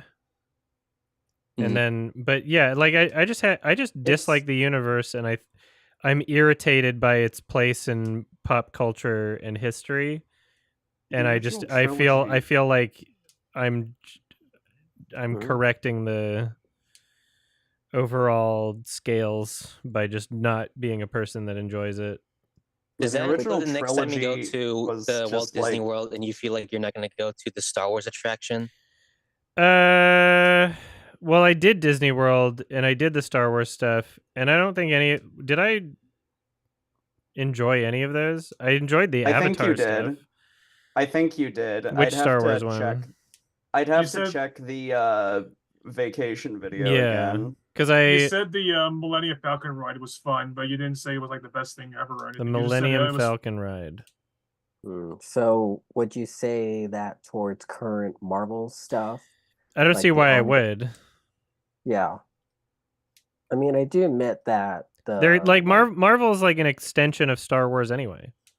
Yeah. Like the way that the fan base and the Disney way that the movies are like handled. The new Star Wars movies are just Marvel movies with a Star Wars skin on them. Yeah. I'm not sure who we should blame at this point. Should we blame Disney or should we blame J.J. Abrams for doing Star Trek or Star Wars? Yes. Disney, they're the ones making the slop, and they've been making nothing but slop for like the past few years. Yeah, but J.J. Abrams was the one who kind of got everyone interested in the Star Trek, which at this point everyone's kind of sick about the Star Trek property. Especially there's like 3 versions of Star Trek ranging from Picard, Lower Decks, and Strange New World. I do admit that like the past Marvel stuff, like the Sam Raimi Spider-Man trilogy, at least try to do something creative with it. At least try to like, yeah. The Raimi films were unique, and they had, in a way, that they kind of like had their own vision while taking an existing property. Like it had its kind of like own vision from the eyes of like a filmmaker with at least who has many years of experience and talent, you know, whether it's from, the very start since like the first Evil Dead or the start of the Evil Dead, and it just kind of like evolved further and further, is like up to interpretation. But the way the Spider-Man films were done was kind of like unlike anything that came out like before, and even after the Spider-Man films came out. Well, I mean, Darkman was a blueprint to Spider-Man, and that was after he made Evil Dead 2. Yeah, like 3 years after Evil Dead 2. Here's the thing, though. So I guess going back to the whole like Marvel and Star Wars just feel the same. I think it's the fact that like the only Marvel movies that feel like they have a personality are the ones that are not made by Disney. So like the Sam Raimi Spider-Man movies, the Spider-Man Across the Spider-Verse movies, that like the animated ones feel very, very different from like that stuff. Whereas I feel like but here's the thing. The Sam Raimi and Spider-Verse are from Sony. Hashtag release. Sony, I said that like as I said, it was like those are ones that are outside of Disney, whereas like the ones that are made by Disney, they all just blend into each other. Sony Marvel is best Marvel, is I think what we're trying to say. Yeah. Unfortunately, Web. Yeah, because the thing of Madam Web is more funny bad than like any of the bad Marvel movies. Madam Web is more interesting than any of the other Marvel movies. Yeah, and I want to admit that DC currently does have some creative merit like with the Matt Reeves Batman movies, the Todd Phillips Joker movies, and the James Gunn Suicide Squad and the Superman films. Yeah, they're more interesting to watch. They have a clearer vision, and being at least creative and clever in comparison to like the slop that you've seen in like the Snyderverse DC movies, to the Disney Marvel bullshit and Disney Star Wars nonsense. Honestly, Snyderverse is funny. Just one more thing. Yeah. Oh, I'm sorry. Go for it. Yeah, I was going to ask you if you had another thing.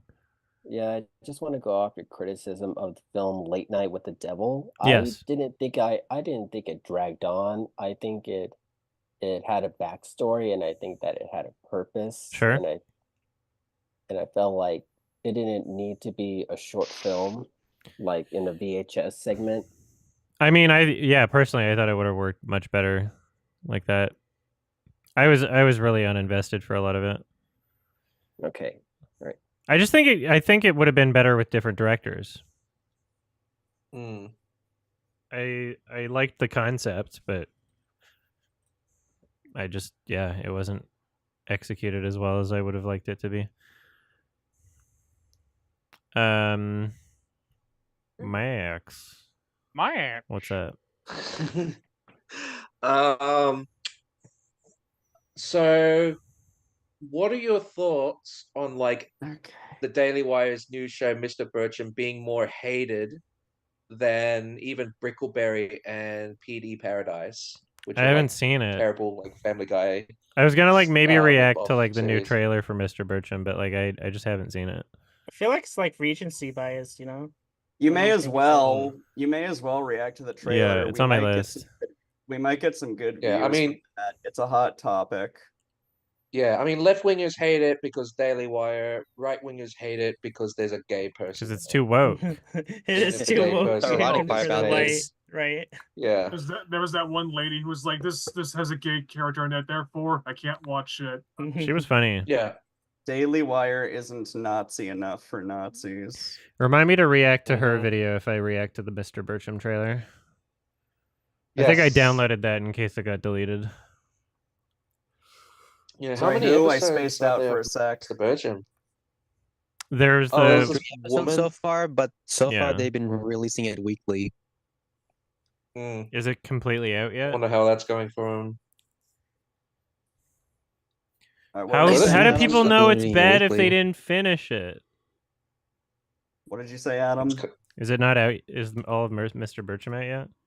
No, the other one about. No, well, there was like a woman. I posted a tweet who was saying that she can't watch Mr. Bircham because there's a gay person in it. Oh right. Yeah. So if I react to the full trailer, remind me to react to that video too. I think I downloaded it. That is some incredible irony. I'm a Christian first. Like even when they're just being kind of like the butt of a joke, like the fact that there's any gay person in it at all, it's like you can't do that. It kind of reminds me of type of one person video. Is just disgusting beyond words. It kind of reminds me of this one video.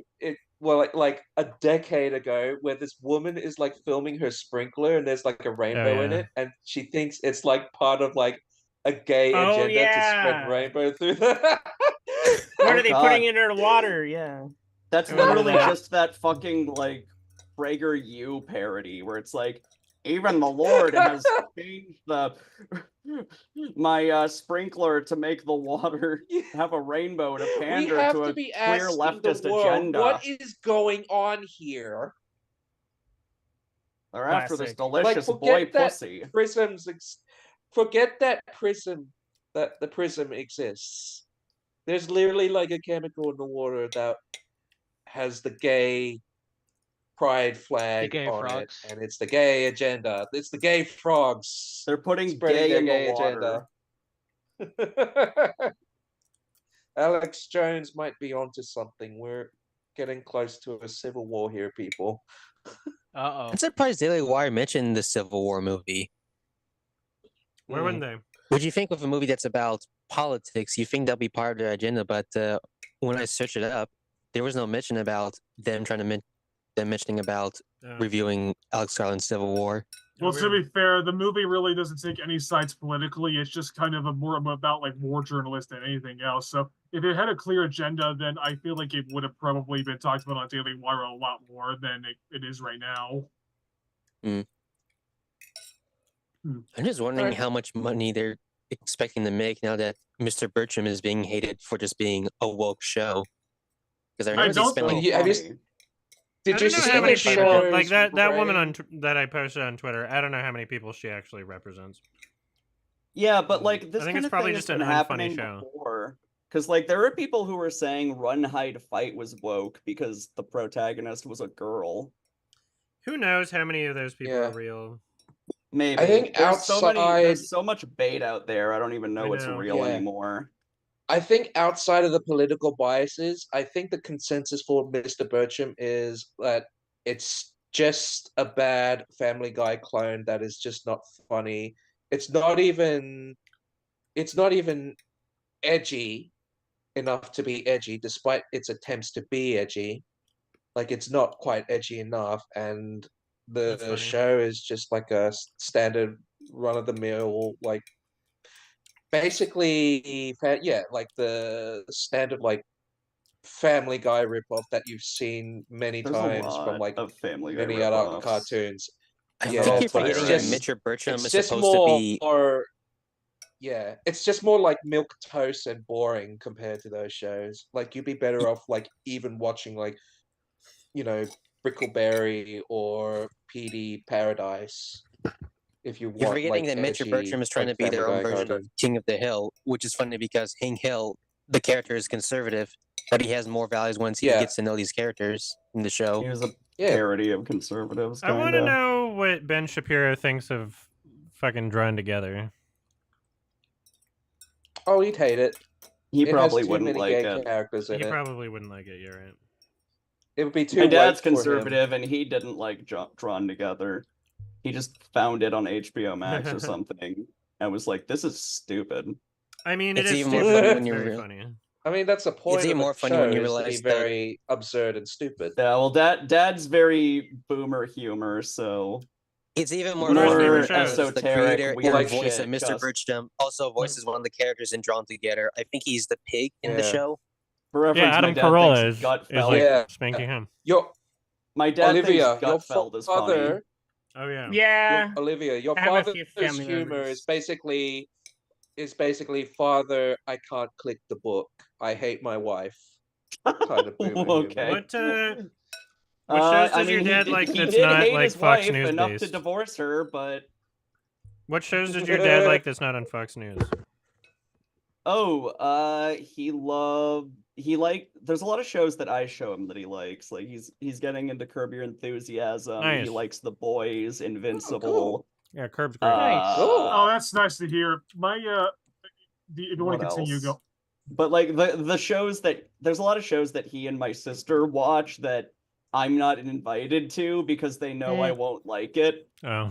Not that I'm offended. That's absolutely fine. I don't want to like spoil that for them. Like fucking Supernatural or like Yellowstone or whatever. I never got into Supernatural that much. I found it to be boring. It's like from the same episode of the X-Files too. Yeah. Supernatural was I don't like because the they do an characters, episode where they go to the Scooby-Doo world. Okay, that is the one episode I saw, the Scooby-Doo episode of Supernatural, out of morbid curiosity. That's First off, funny. the animation was shit. There were like some really obvious animation errors that really should not have flown over people's heads. Like there's a part where Scooby-Doo is like cut in half and floating. Also, at no point, because I guess Warner Brothers are fucking cowards, when the Scooby Gang find out there's supernatural shit going on and they're actually gonna have to like fight monsters, that you think they'd have a scene where like the Scooby Gang is like fucking getting armed to fight these things, which would have been really fucking funny, and then they didn't take that opportunity. It sounds similar to when they're doing like Mario parodies, where the only trope of like Mario parodies is like, Oh, he squished a Hey, goober. what's Oh, up? he's dead. That's funny. The Scooby Gang do I like took nothing the a whole mushroom. show. It was so Oh man, that lame. sounds boring. And then they had a fourth That wall sounds very break at the boring. end where like one of the main characters looks at the camera and goes, Scooby Dooby Doo. That's fun. That's funny. It gave me cancer, man. Yeah, well, for really me, funny. For my dad, well, both my parents, they're both conservatives, but they don't really watch Fox News stuff. They don't even watch conservative stuff all that much. The most conservative thing my dad watches is like the TV series The Chosen, which is a TV series about Jesus. Like he really loves that show, but I just know for a fact that I would hate it. Yeah, I also watched Chosen. Baby Reindeer with my dad and sister recently. I also watched Baby Reindeer. I like Angie had to leave. She was very disturbed by it. Yeah. But as I was gonna say, my mom maybe. Oh, go ahead.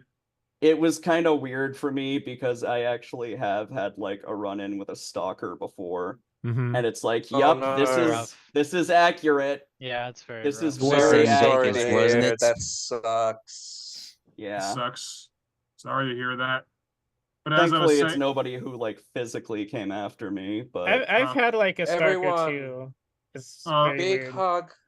big That hug sucks. to Olivia. Aw. And big hug to Vice. Sorry you two had to deal with that. No, actually, mine was kind of funny. Yeah. Yours? I didn't take it too seriously. Oh.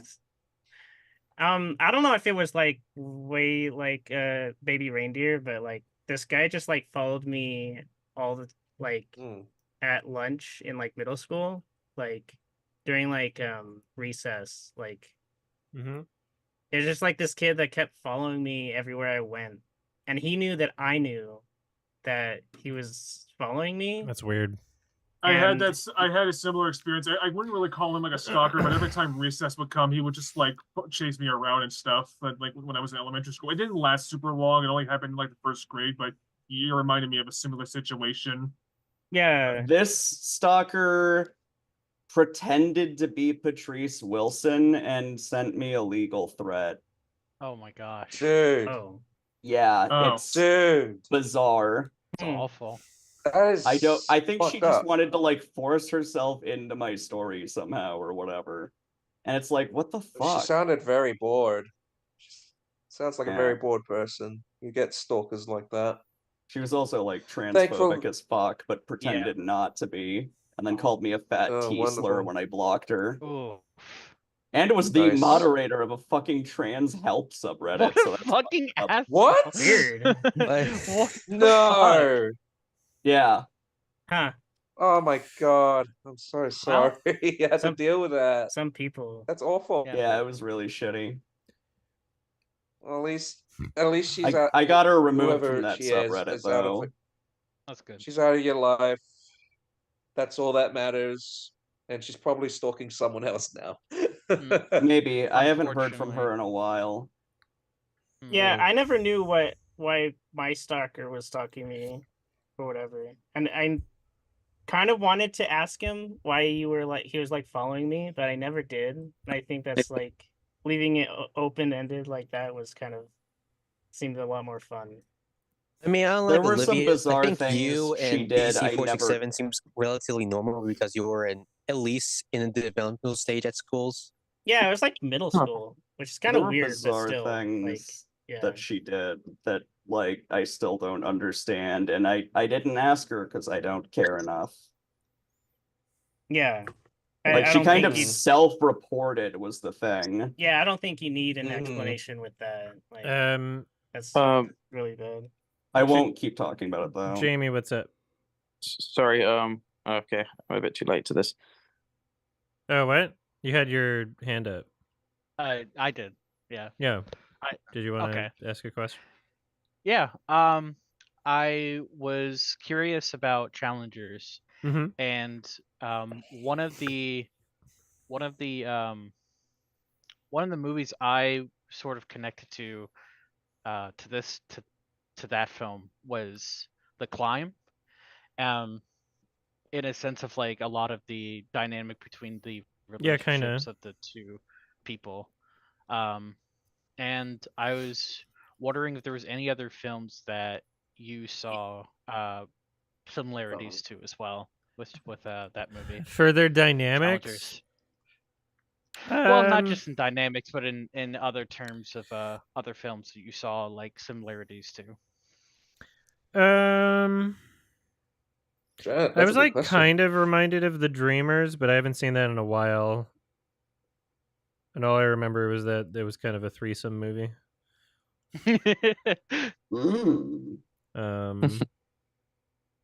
Yeah, Challengers is like fairly unique in what it is. Very unique, yeah. I loved it. I absolutely loved it. Yeah, I still need to see it. I'm very glad too someone asked the scriptwriter, I'll take your finest script, please. You can't handle my finest script.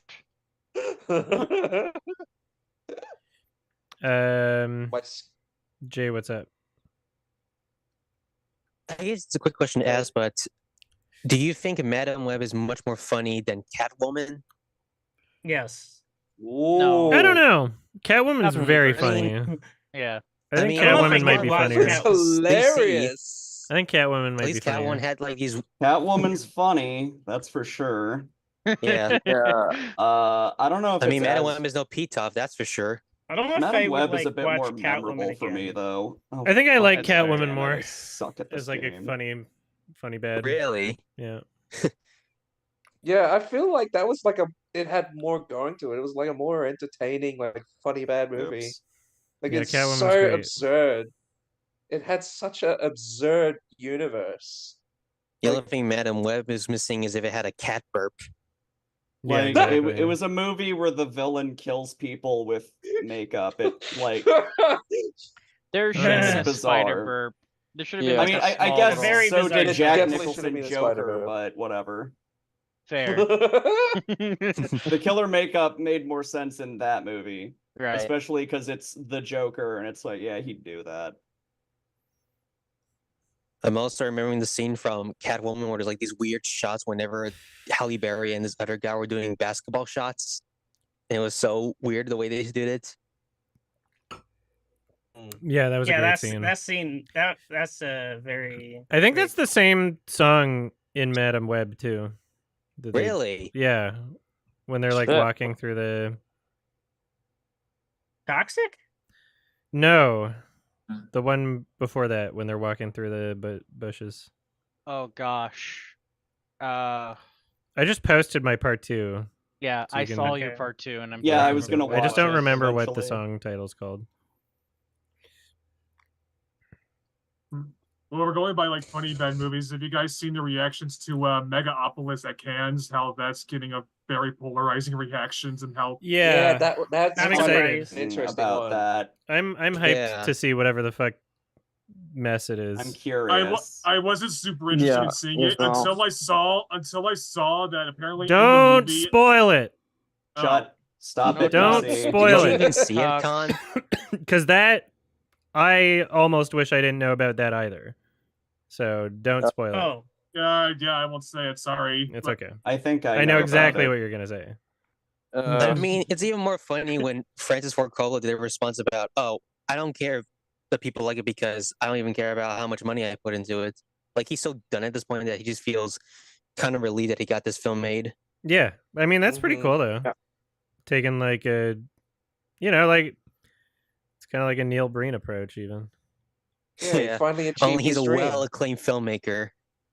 Yeah, I think even the poster or something like that just said see it From in the IMAX. director. Who's? I mean, he did Immediately. direct The Godfather 3, which was apparently a bit of a trash heap compared to Awful. like 1 and I've 2. heard as Awful. much. Yeah, and it was kind of Yeah. funny too. I haven't. Kind of like a funny Say that. movie. I've never seen a Godfather in its entirety. Unfortunately, the first one was a bit too slow for me. Mm-hmm. Yeah, That's I fair. agree. That's Yeah. You'd have to. I guess you'd have to be in a specific mood, or just be the type of person that would connect to or it. But be I don't Italian. like that argument very I'm much. bad with slow movies in general. I think part of it is just my ADHD. Like, Tar is a movie I thought was great, but I still like kind of Fantastic. suffered through Yeah, it. I would like Tar better than The Godfather, honestly. A shorter version of Tar. Francis Coppola also directed that Jack movie starring Robin Williams. Also, like, did he direct that? is another one that I really wish was shorter. That is hilarious. Jack. It was his attempt at making a kid-friendly movie. Yeah. That's hilarious. I think I watched that when I was younger. Yeah, it's this God awful Robin Williams movie from like '96. Not surprising. I would have watched it too because I loved Robin Williams when I was a kid. Yeah, like I remember watching Patch Adams in the theater, and my friend and I were just laughing at the entire movie just because Robin Williams would always appear in it, and we just thought he was like a very funny man, even if he was doing like a dramatic role. So it's literally that smiling friends joke where everyone laughs at even at the dumbest thing. That's it. Also, I believe Bill Max, Cosby did you appeared in have Jack, which did is you even have weirder now when you think about it. Sorry, what? Yeah. I think Bill Cosby also appears in Jack. Oh. He plays like a supporting, I don't know, role model for Jack's character for Robin Williams. Oh yeah. Max, did you have another question? Yeah, in regards to, let's say, in Denis Villeneuve's films, like if you had a particular favorite of his films, what do you think it would be, and why do you feel like you connect most to that particular film? Like, let's say, thematically, metaphorically, or I don't know. Maybe Incendie, maybe Blade Runner 2049. I don't know if there's one that like particularly jumps out to such an Does extreme anyone degree. know like exactly how you pronounce that name? Denis Villeneuve. Villeneuve. That's it. Yeah, Villeneuve. Denis Villeneuve. Got it. Villeneuve. Denis Villeneuve. Denis. Omelette. Dennis Villeneuve. Luca Let's Guadagnino. say Michael with Blade Hanukkah. Runner 2049. What do you connect with Xavier that film Dolan. the most? Sorry, what? Let's pick like a film from his, like Blade Runner 2049. What made you connect that film the most, especially like compared to like the original Blade Runner, for example? Yeah, I was just on board with what it was doing cinematically, and like every set is like unique and like a different color, and it was very like stimulating from like a filmmaking point of view and also just like an emotional point of view for me. It hit the right beats emotionally. It has like the best special effects of like maybe any movie ever. Like nothing looks fake in that movie, which is like a crazy. Yeah, from what I've seen. What I've seen, like from certain shots of movies, I love like the coloration or like the color filter that the movie basically has. Where compared to Blade Runner, like the first Ridley Scott one, which although it's like clean and it looks perfect, there's something about it that always felt like a bit sterile to me. Which I guess is kind of like it helps with the futuristic cybernetic approach, but in terms of like a sort of like futuristic movie, especially a dystopian one, I like one that has like a sort of like emotion, like sort of like an expression, like you could compare to like an expressionist painting from like Van Gogh or Claude Monet, where really like the vibrancy helps you connect to its like, you know, world or palette a bit. Yeah. I just like I connect with 2049 a lot more than the original Blade Runner. I just like what it's going for a lot more. Yeah, was the pacing better? Way better. Yes, absolutely. Yeah. Oh yeah, because one of the problems I had with the original was the pacing. Yeah, it's like its own thing. It's nice.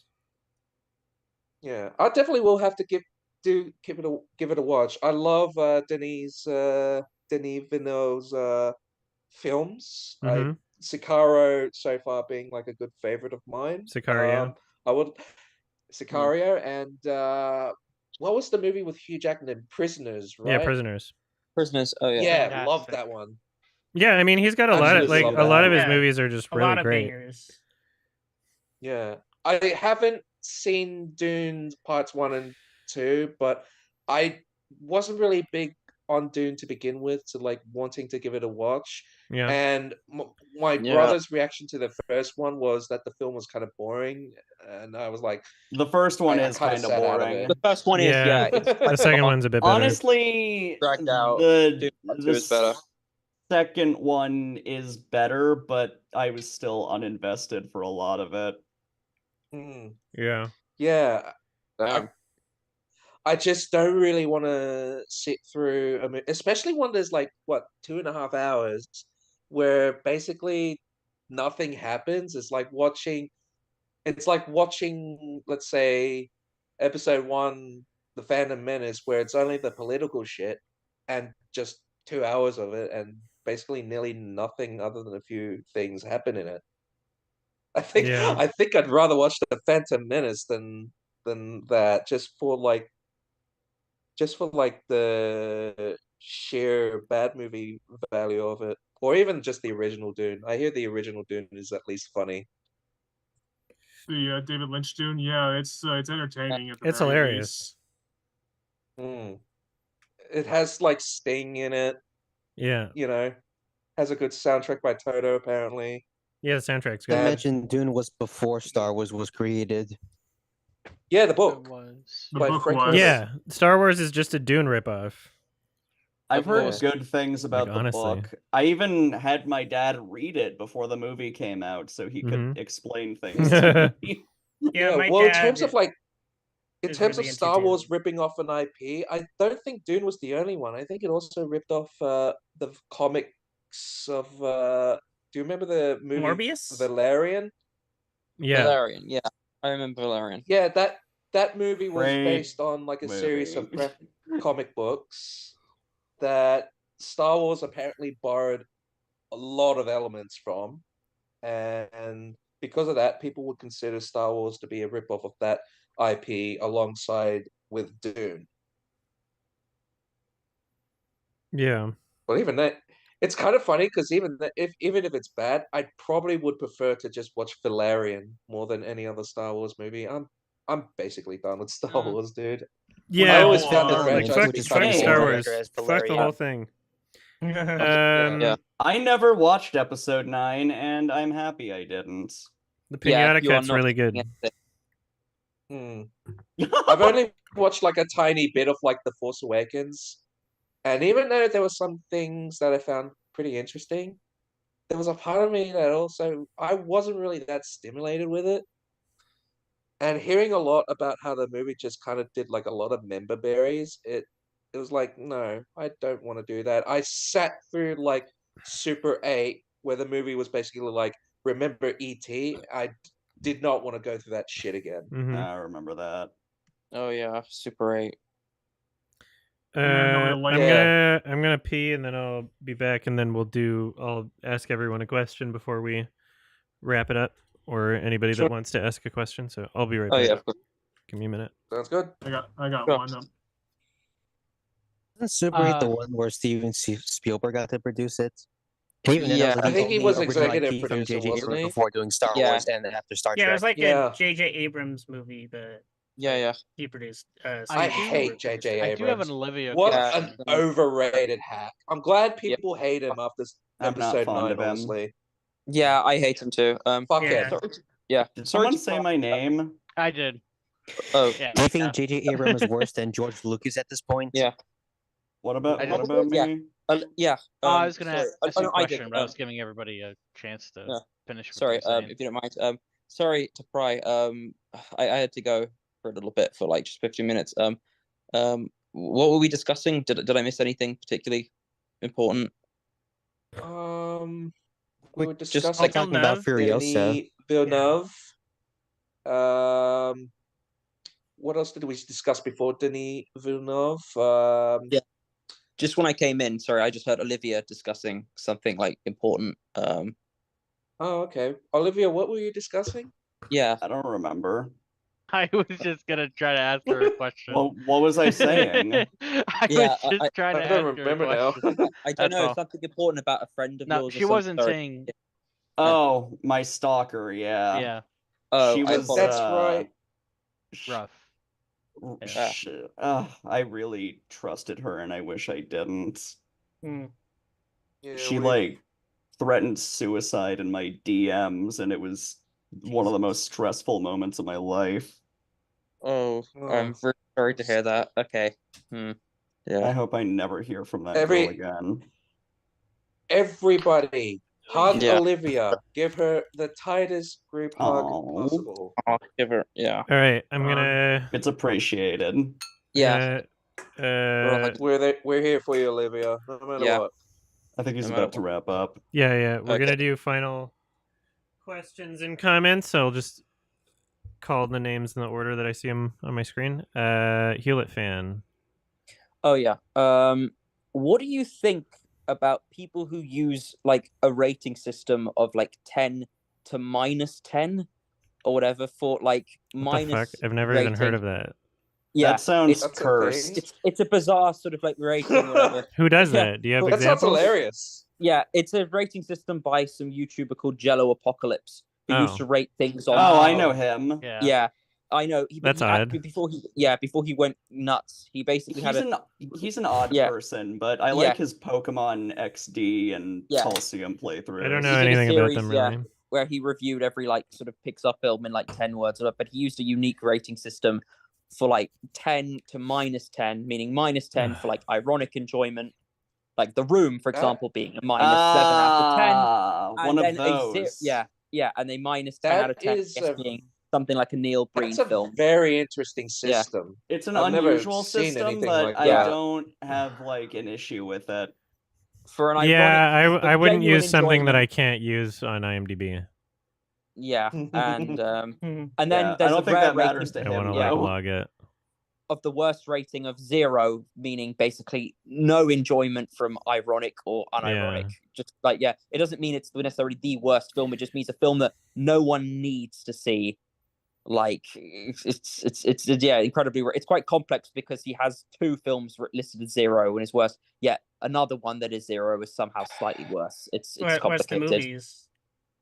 When he was reviewing every like Pokemon film, and some of the films ended up as like fucking 0 because they were just shit that no one needed to see. I mean, none of the Pokemon movies are good. No.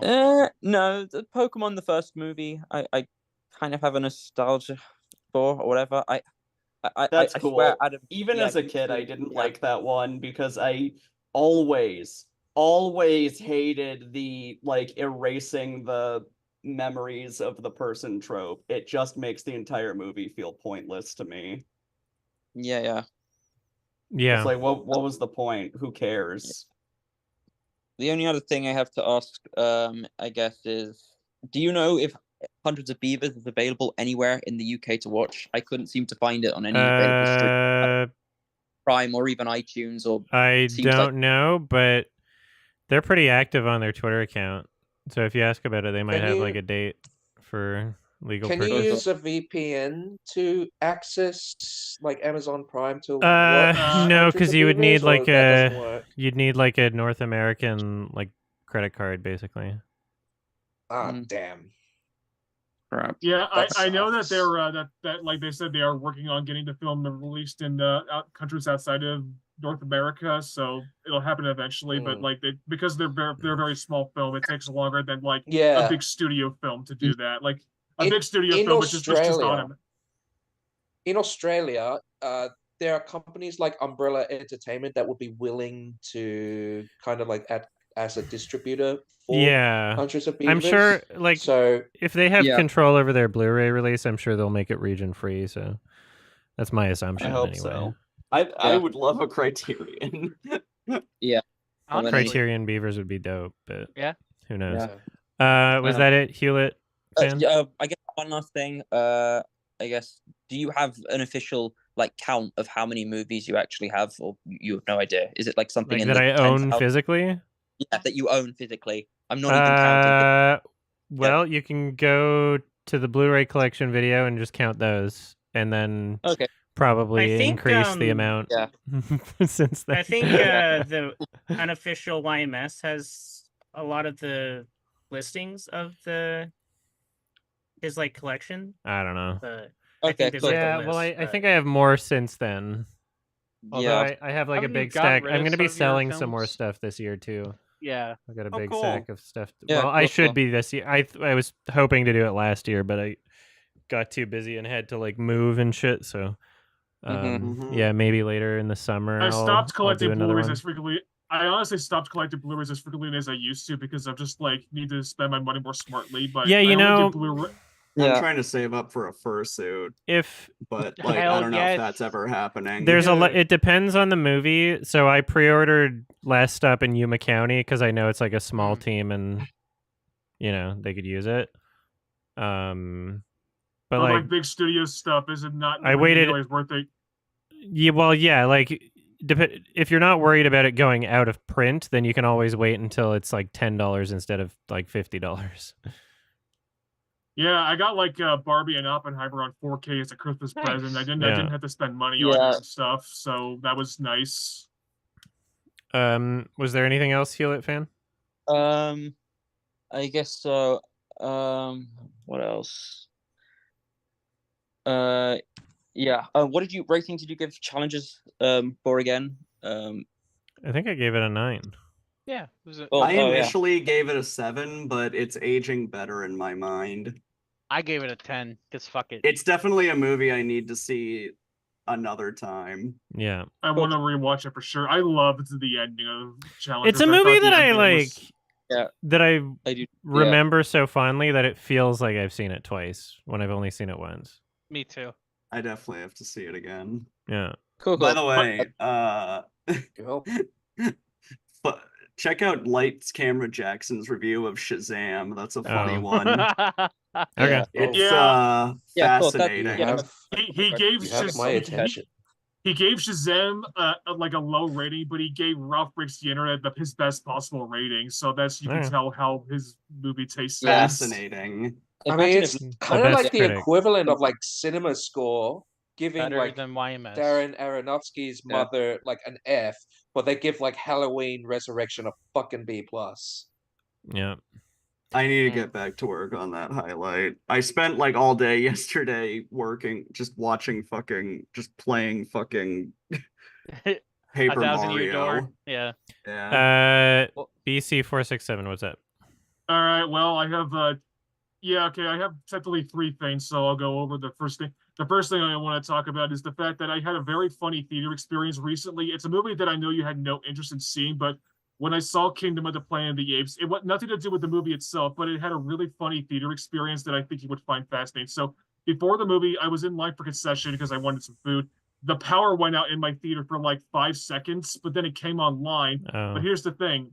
When the trailers were about to start, but like they kept switching the audio on and off. So literally like the audio just kept switching on and off throughout the trailers. It wasn't a problem with the movie itself, but the trailers, it's literally like and it was really noticeable because one of the trailers they played was for Twister, so like it would just go to silence and then suddenly you hear like loud noises, like it's like a jump scare, and it was a really funny. We got twins. Twins. So bad for you having experienced that. So my question is that has it ever happened to you where the power went out of your theater or something? I've gone to so many movies. There's been a fucking huge laundry list of things that have happened. I've never had the power go out, but I did go to Oppenheimer, and they accidentally got the descriptive audio version. Nice, that's it was better. it was so annoying, and it was funny because I went to the front desk to like tell them, and there were already like 3 people there complaining. That's funny. Yeah, no, I've had like either no AC or like one time like the film reel just like burnt up.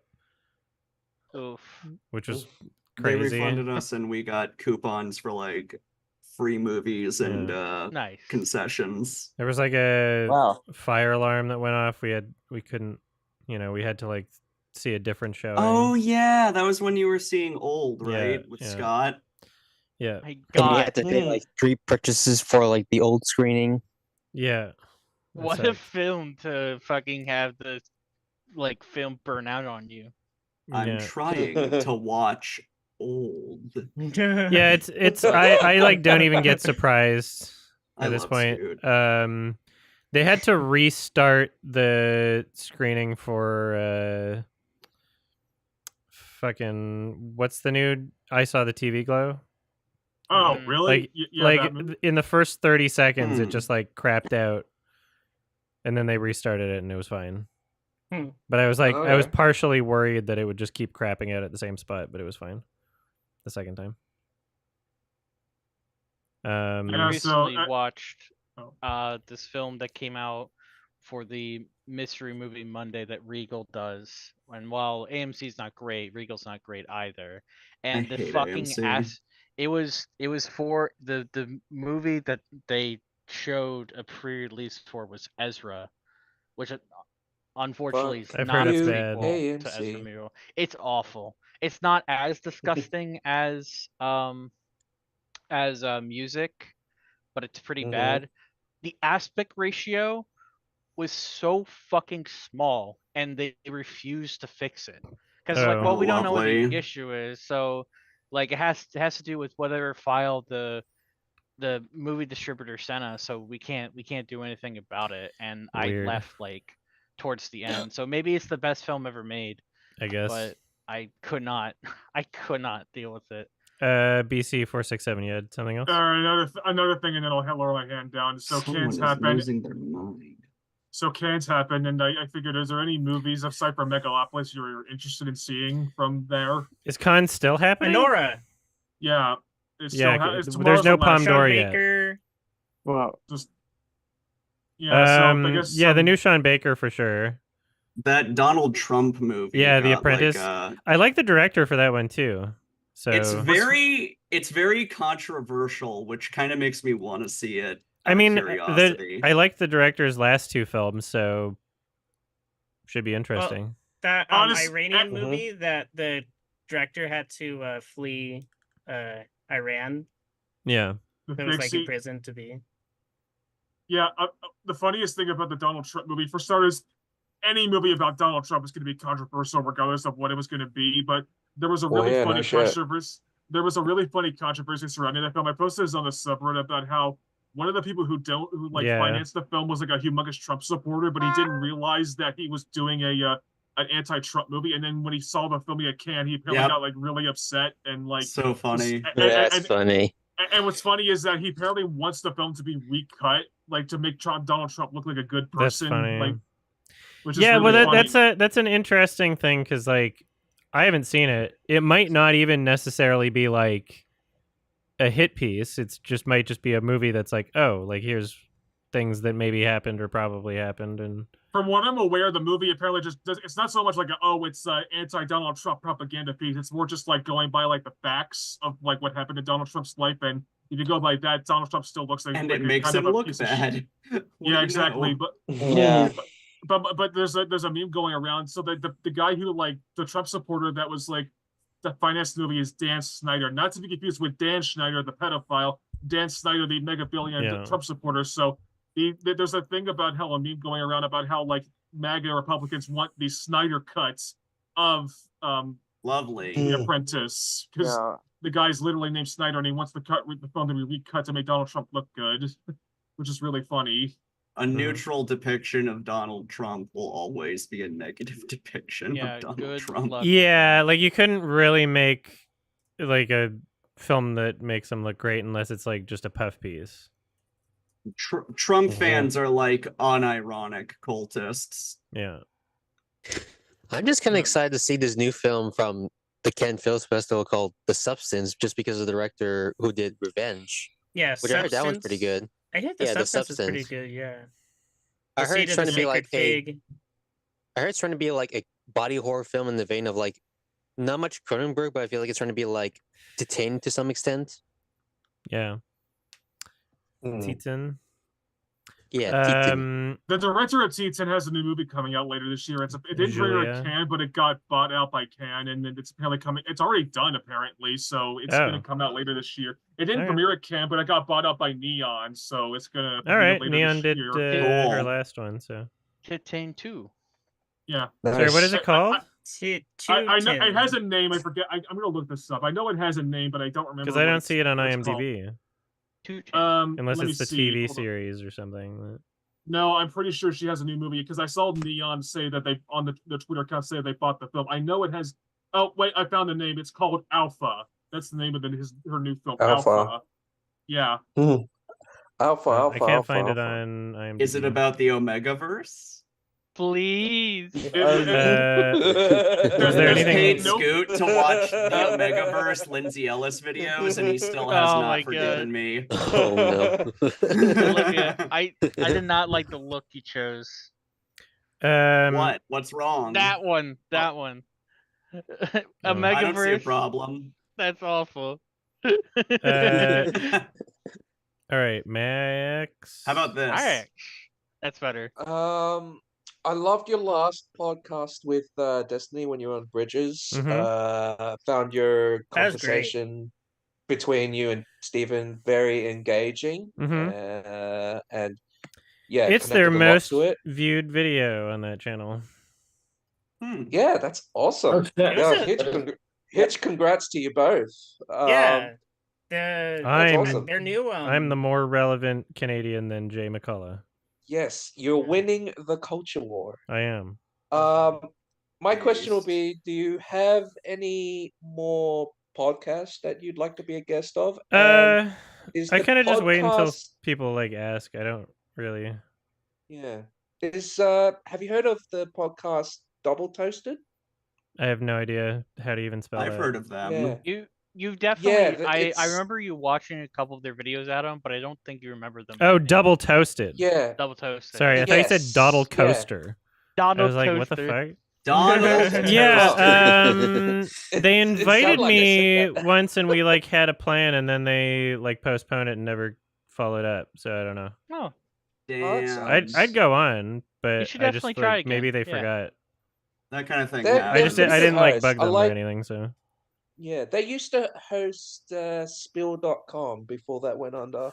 I used to watch I would go on Double Toasted for sure. They could hit me up at any point. Corey as a host. Yes. Yeah. I guess one more question. What would you say is your worst theater experience where children were involved? Drive. Oh God. Yeah, maybe Drive. Maybe I've never had a bad experience. Maybe that's child related. My second watching of Mommy. Thank fuck. Just a woman brought her child in, and if we're talking about children in movies, so I guess I was going to mention this earlier, but my mom forced me to see If, and there was one thing that stood out. It's a terrible movie. It's honestly not really worth a rant, but there was one thing that stood about it that I kind of stood out. During the trailers, the kids were laughing their butts off. They played the Despicable Me 4 trailer, and the kids were laughing, and they played the Garfield trailer. The kids were laughing. There were literally maybe 2 laughs throughout the entirety of If. The theater was dead silent. And it doesn't seem like anything. It doesn't look like it's for anyone. It looks like a movie that no one would enjoy. Amuse children, you have blown it. Yeah, I love that. Literally, Ryan Reynolds has 2 flops in. Oh wait, no. Ryan Gosling was in the other one. Never mind. I forgot it was Ryan Gosling in Fall Guy.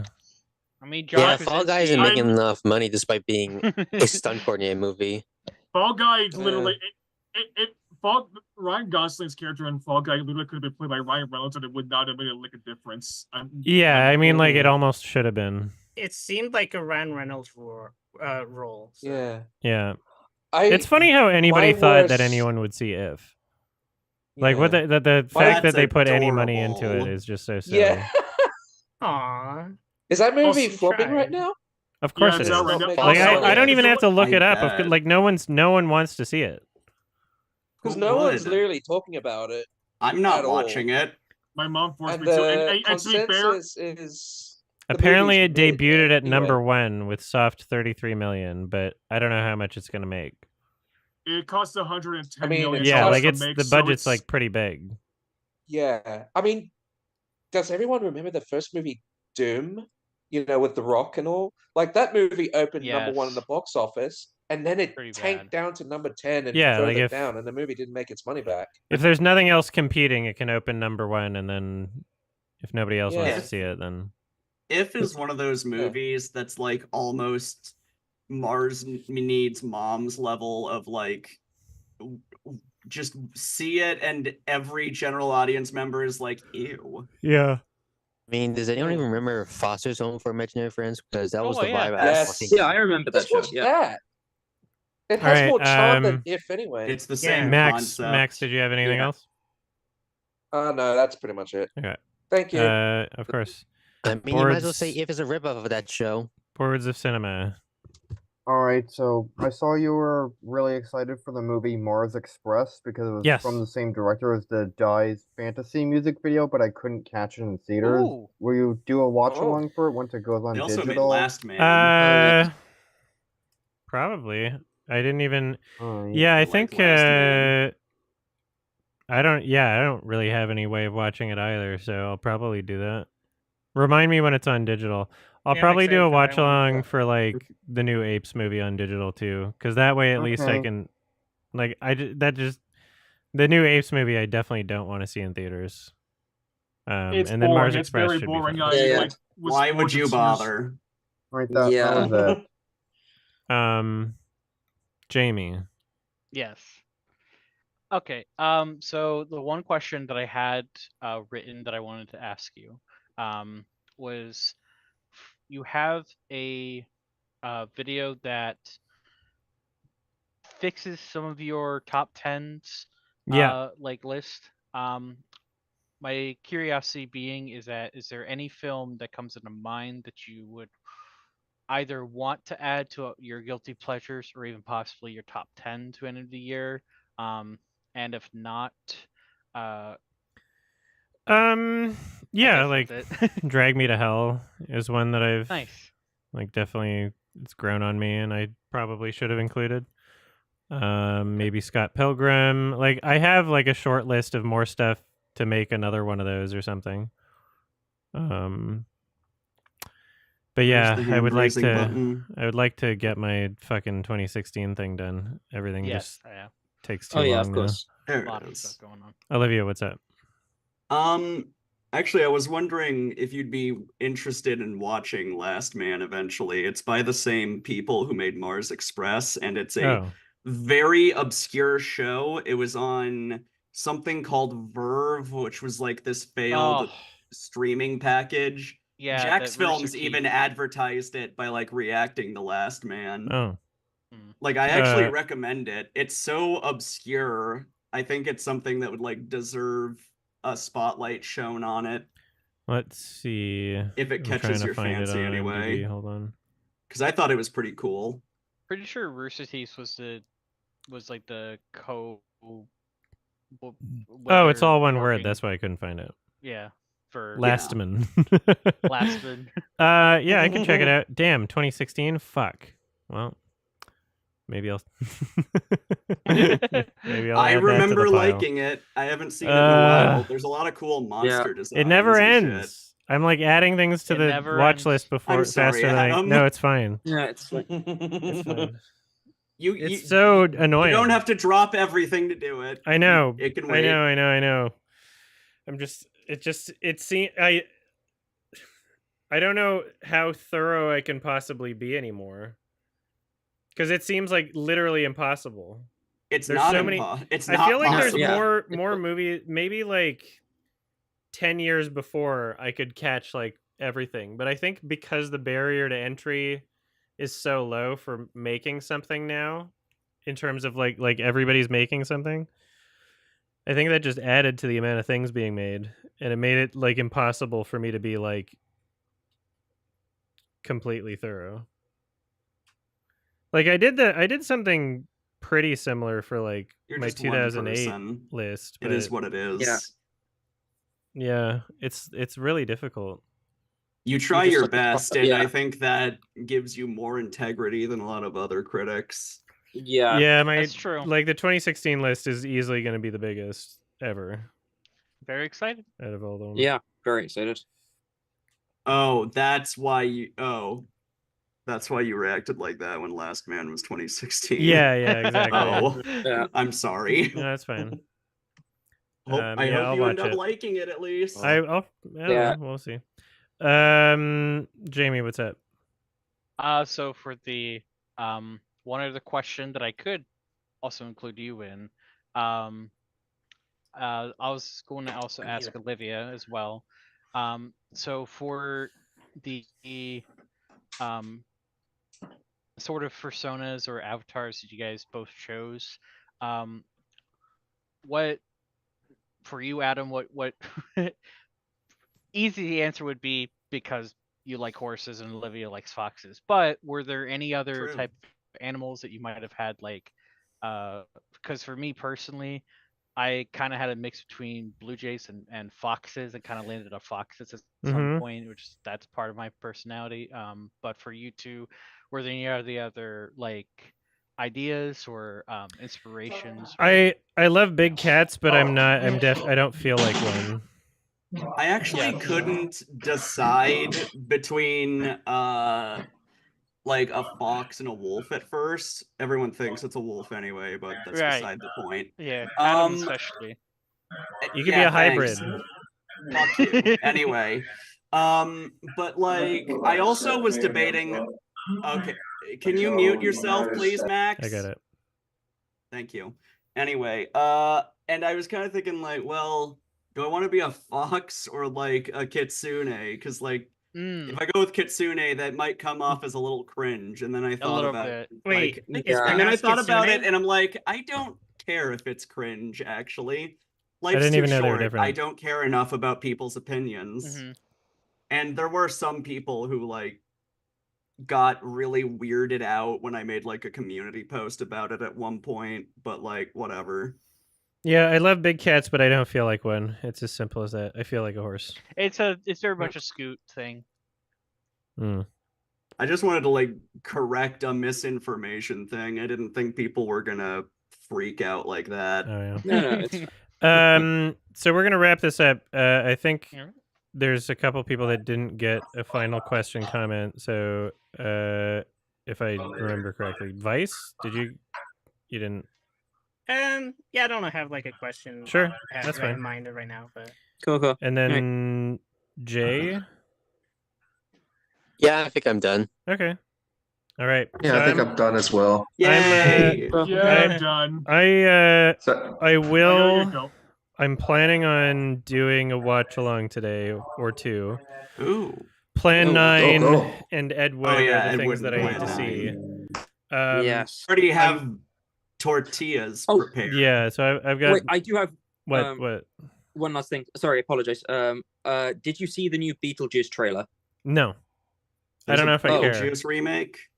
No, an actual. It's a sequel. Yeah. I didn't really like the first one. Yeah, I don't care, and I'm not gonna think about it. But first one's okay. It's like a 6. I'm gonna do a watch. A 6, yeah. I'm gonna do a watch. The Lord Bobert movie. I'm gonna do a watch along at some point, but I might try and nap before, so I don't know. That's a good idea. Depends how long I'm asleep for, because I've just been kind of out of it with stomach issues and everything. I have a 2-hour long road trip, so I gotta get going soon. Yeah. So I'll see. You know what? I'm just gonna get going. See you guys next hangout. Bye-bye. Bye, everybody. Yeah, later. Thanks for joining. Thank you very much. I was so out of it today, but I'm gonna nap and see how I feel after. That's all good. Yeah, you work so hard anyway. Oh, well, thank you. All right. All right. Catch you next month. Bye bye. Thank you for hanging out. Bye-bye. Bye bye. Bye-bye.